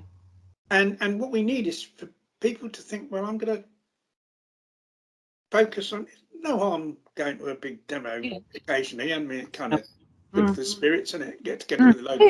Get together, yeah, have some fun. Yeah, you know, but to mainly focus on where you live, and to educate, say, I'm going to veganize my local area. That's a good idea. And the really vital thing is, you see, one of the problems is we've got, like, loads more vegans now. People call themselves vegans. Massively more than back in the day, massively more than back in the 70s, you know, when I started. And the interesting thing was that although no one was really campaigning for veganism in the 70s, people were certainly active in campaigning on other issues or single issues. And nearly everyone in those days who was vegan was a campaigner. You know, they you know, you ask somebody said they're vegan, so what do you do? And they were a campaigner. No, that's not the case. Like, the vast majority of vegans don't campaign on anything.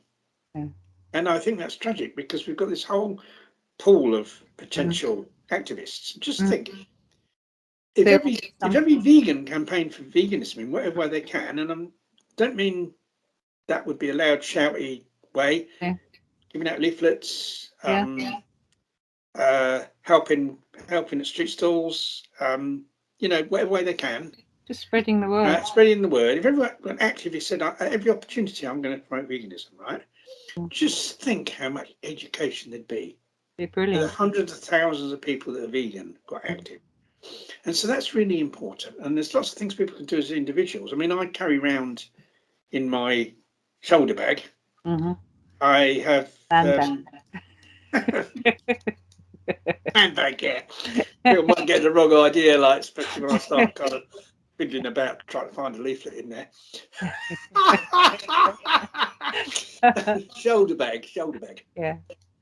Um, and opportunity arise. I have those booklets I mentioned. I think somebody might be a bit interested in vegan. There you go. Here's a nice recipe booklet for you. Thanks very much. And then all the time, everyone could do that. Everyone can have some leaflets and different things. And even on public transport. I had to go on the train a couple of times recently. Yeah. Sit on the seat. Leaflets. Yeah. Got the old vegan leaflet underneath my bum. Lovely. Or if there's no one on the seat in front, put one there. Yeah. Right? Get off the train, and that's there. The next person come along. And I know people that have found leaflets on public transport and they've gone vegan. Yeah. I know people, that's how they went vegan. Yeah. So and it's simple, 2 seconds. Yeah. Everyone can do that. Yeah. Do it. Just think like, how can I, in my everyday life, do my utmost to promote veganism at every opportunity? In a library, certain books, Slip inside. Yeah, so some book about animals or something, leaflet inside that.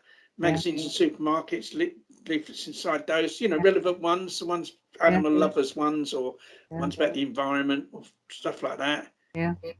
Be careful how you do it. Take the magazines away where there's no camera and put them in there and then go back. That's what I do. Don't stand at the rack because it's filling up the magazines. No, put them in your trolley. You can't put all of them, but go off. In our supermarket, I don't go there much now, but like when I used to go there more, there's a blind spot by the baked beans. Oh, brilliant. They probably don't have a camera on the baked beans, so I think no one's going to nick baked beans. They're going to put cans of baked beans down their trousers, so won't bother to put a camera on the baked beans. So it's kind of quite handy when you're trying to do the old leaflets in the thing. All these things, everyone can do it, but even more, door drop. I mean, our local group, both for Christmas with sort of compassionate Christmas leaflets, and for Veganuary, we had to get our own Veganuary leaflets printed. Veganuary supply the artwork and get printed. We, for each of those, we door dropped about 8,000 leaflets. We had 25, 30 volunteers each time, and this is people just delivering to their own area. But you see, and that's important. It's important that people become activists. What's even more important is that people become organisers and instigators, because unless someone organises, I mean, as I said, people as individuals can just do a load of stuff, and some people might just prefer just to do stuff as individuals, and that you can still do loads. In the waiting room, leave leaflets in the waiting room. Of course. Any public place, just leave them there, But in a group, you can kind of do more. You can do stalls. You can do, anyone can just get some leaflets from one of the organisations and door drop them. They don't have to be part of a group. Anyone can do that.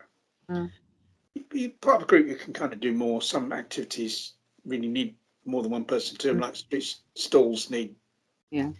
I've done them on my own, but it does sometimes have to have more than one person on them. But all these things need someone. I mean, locally where we had all the leaflets door dropped. I mean, someone had to order those leaflets. Someone had to coordinate, deliver them to the people to door drop. Someone had to coordinate that, work out where they were going to be delivered. You don't want two people. You don't want it delivered twice the same house. You want that two separate areas, don't you? Someone has to do all that. These things have to have organisers, you see. So really, really, like my message to vegans, which I've said many times before, is if you're not vegan, then go vegan. You know what I mean? First of all, although how many non-vegans listen to this? Exactly, I was going to say. Me, but if you're a non-vegan, listen to that, go vegan. So be round your house straight away. Like, if you're vegan but not an activist, become an activist. Yeah. You know, get active. Start thinking, I'm going to spread the vegan message as much as I possibly can in whatever way, and you know, get involved. And you know,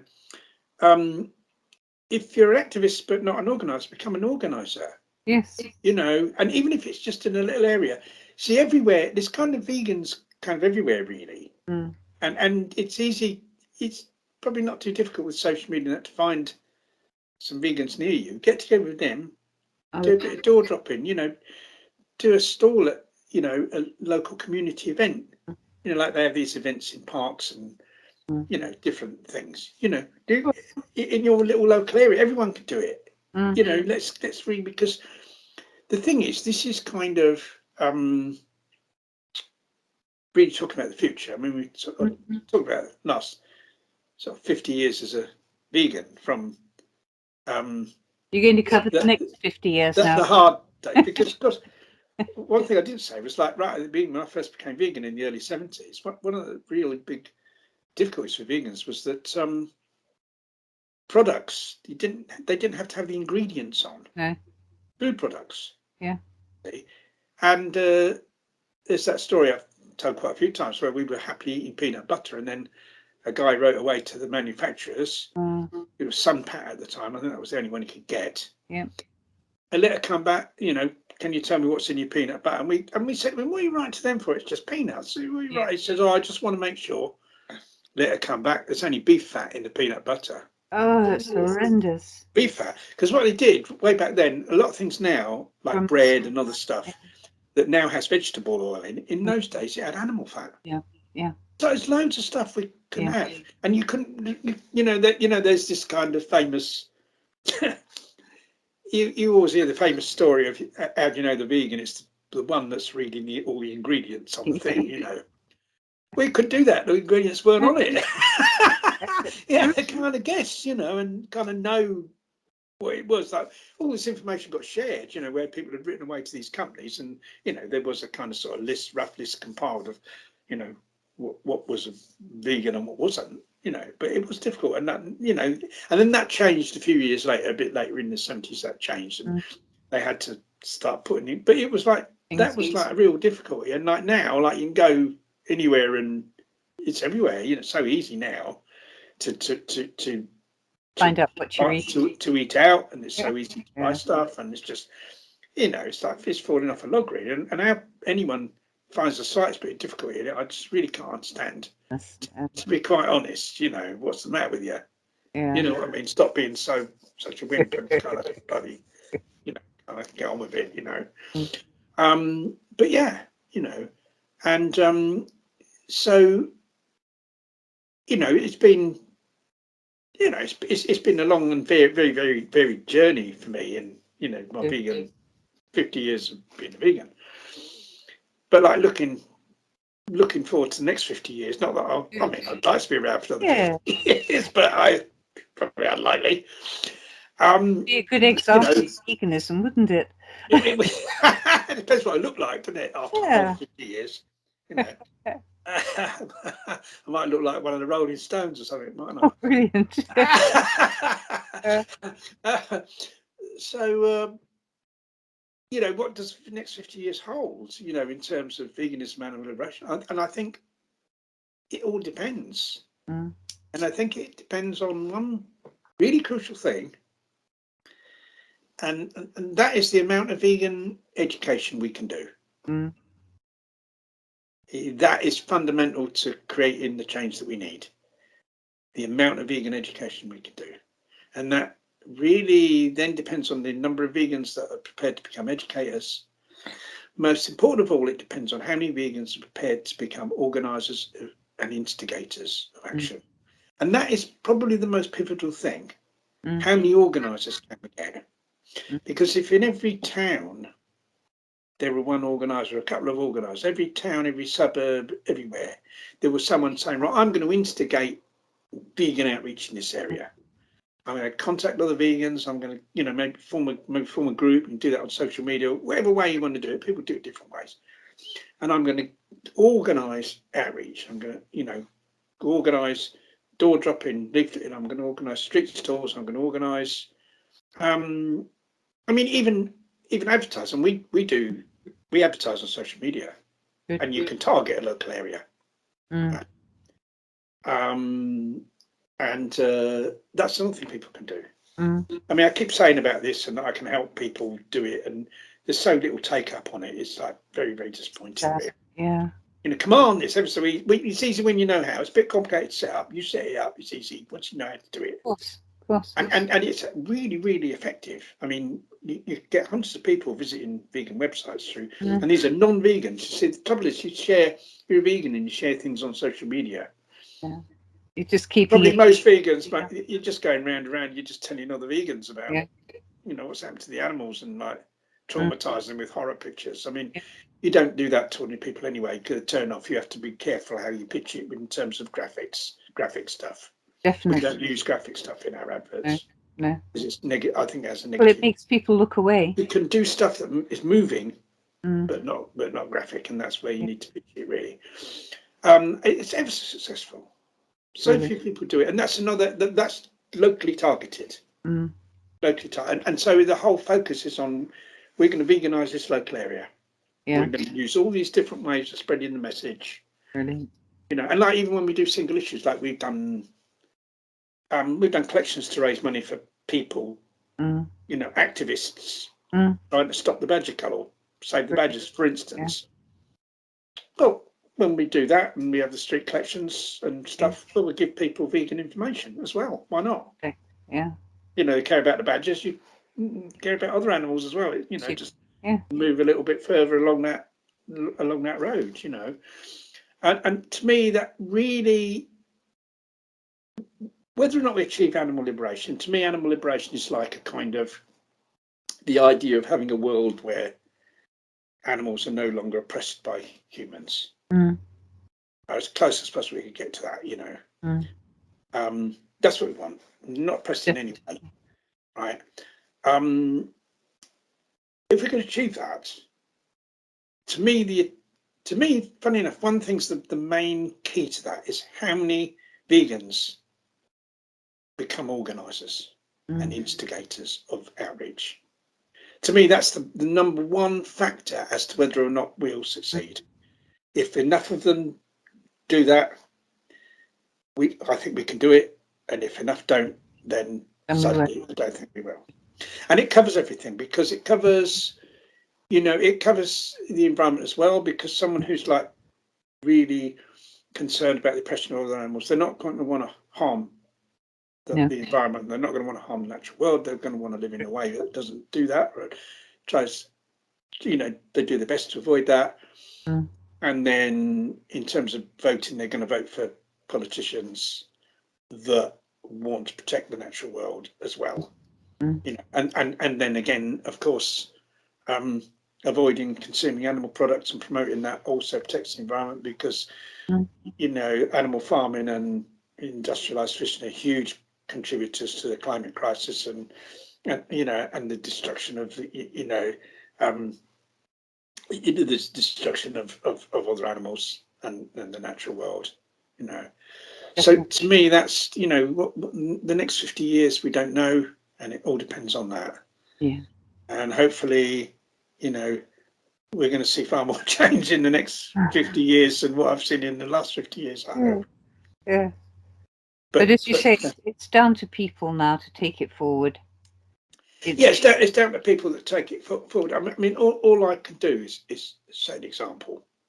All I can do is say, this is what I'm doing or trying to do. You know, even what I do is not perfect. I wish I could do a lot more locally. But if everybody did what you do, then if everyone did what I do in their local area, then we'd be flying. We would be flying, because, you know, where I live is quite difficult. It's not a particularly progressive area. We've got a Conservative MP with a huge majority. We have. Not a progressive area.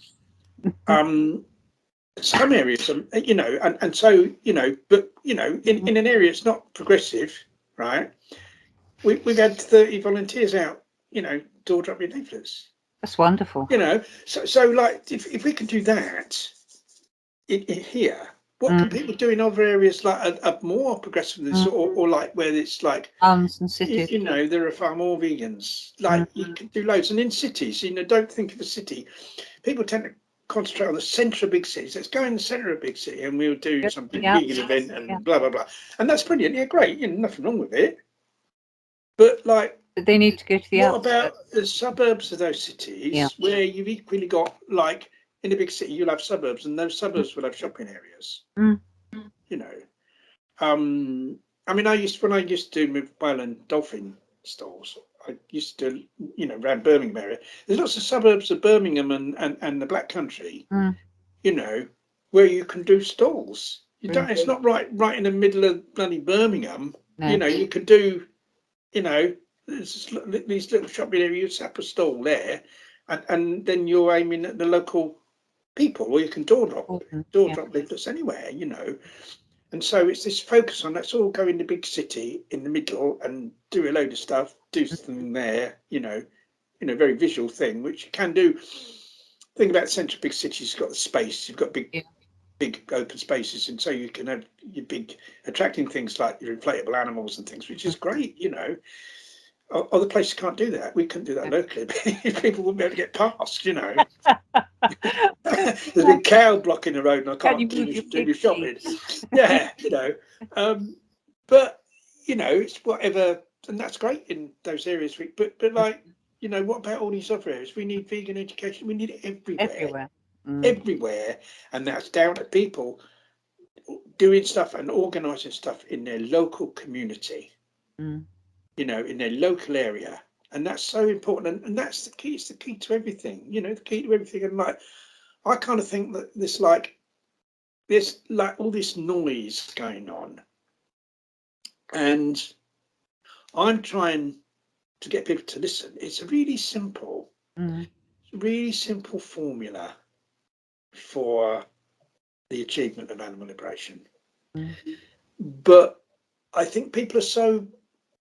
And it's really quite unemotional. It's based on an analysis, and the stuff you're doing isn't really emotional. It's not shouting. It's not like outside a place and the animal's going in and I'm crying and all that. It's not any of that, right? And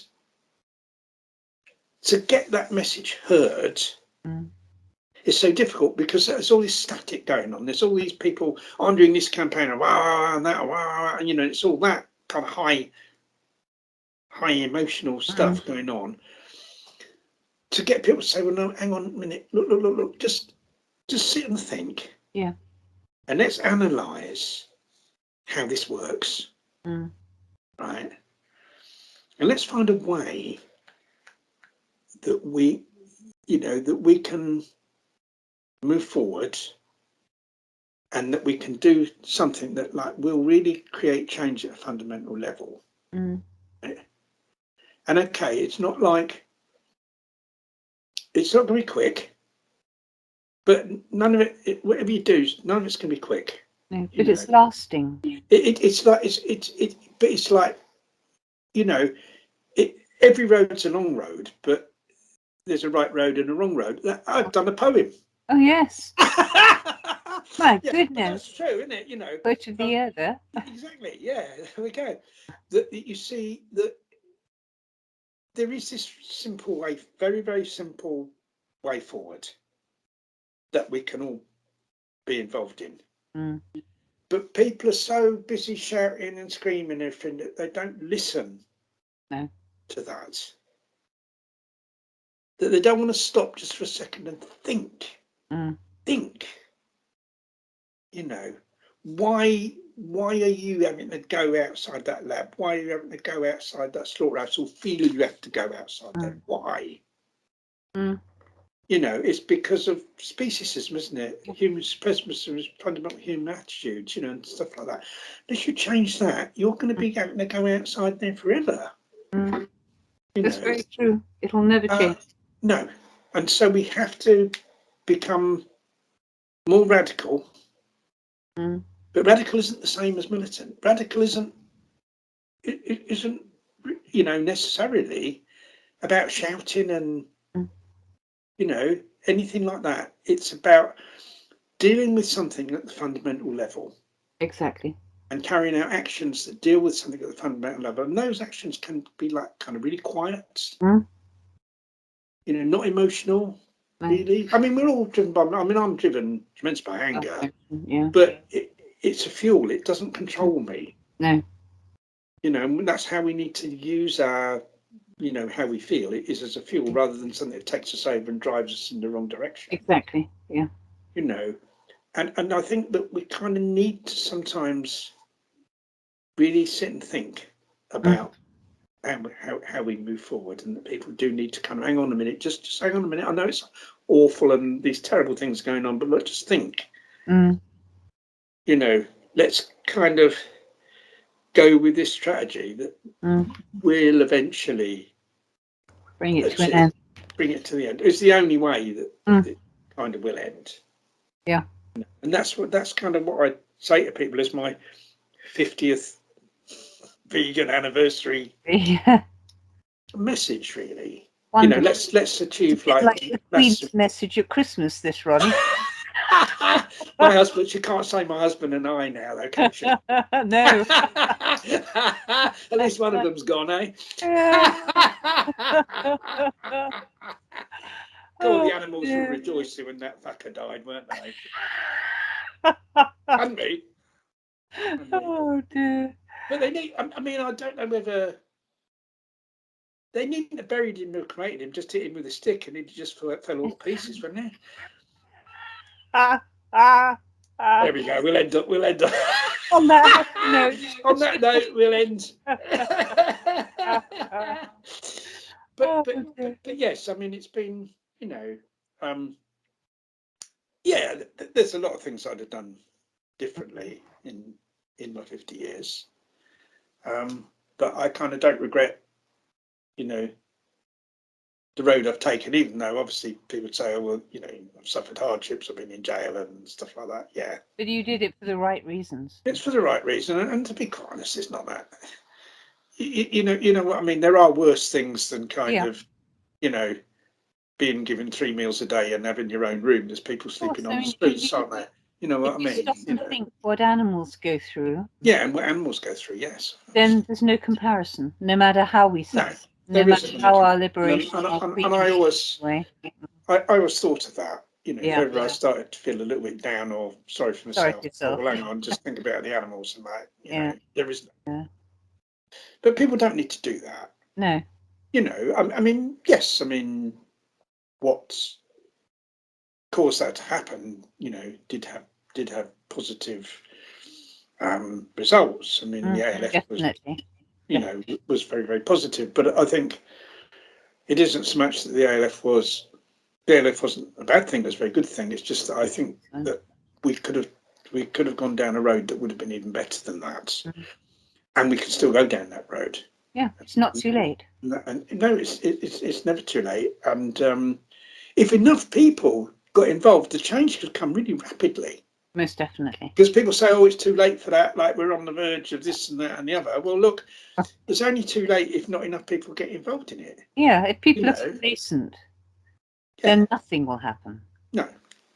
And for people that are still determined, I still want to kind of do what I've always done, and I don't really want to really deliver leaflets and stuff. Well, if that's how you feel, just think about how can you incorporate vegan education in what you're doing now? And there's always a way of doing it. That's what I'd say. I wouldn't say to people, look, stop. If what's in your heart is campaigning against vivisection, if what's in your heart is like campaign against hunting, I'm not saying, oh, I want you to stop doing that. No, of course not. But think of how can I incorporate vegan education into that? And look at the bigger picture. Yeah, and look at the bigger picture. Because we need to deal with the cause of what's happening rather than the symptoms. Unless you treat the cause of the disease, you're going to be treating the symptoms forever and you're never going to cure the disease. And we need to cure the disease. And the disease is speciesism and human supremacism, and the way you cure that is through vegan education. I think you're right. Yeah, and me, but I hope I'm right. That goes without saying. and hopefully we'll get what it says on my T-shirt. See, oh, which is Vegan Revolution. Vegan Revolution. Brilliant. Although it kind of looks to me, it looks like A carrot and fudge. carrot being shoved up the arse of someone that's got piles, doesn't it? Oh God, yes. Oh, superb. The vegan revolution. That's what we want. Oh, I think that's a wrap, Wenda, isn't it? Oh yeah. Clink.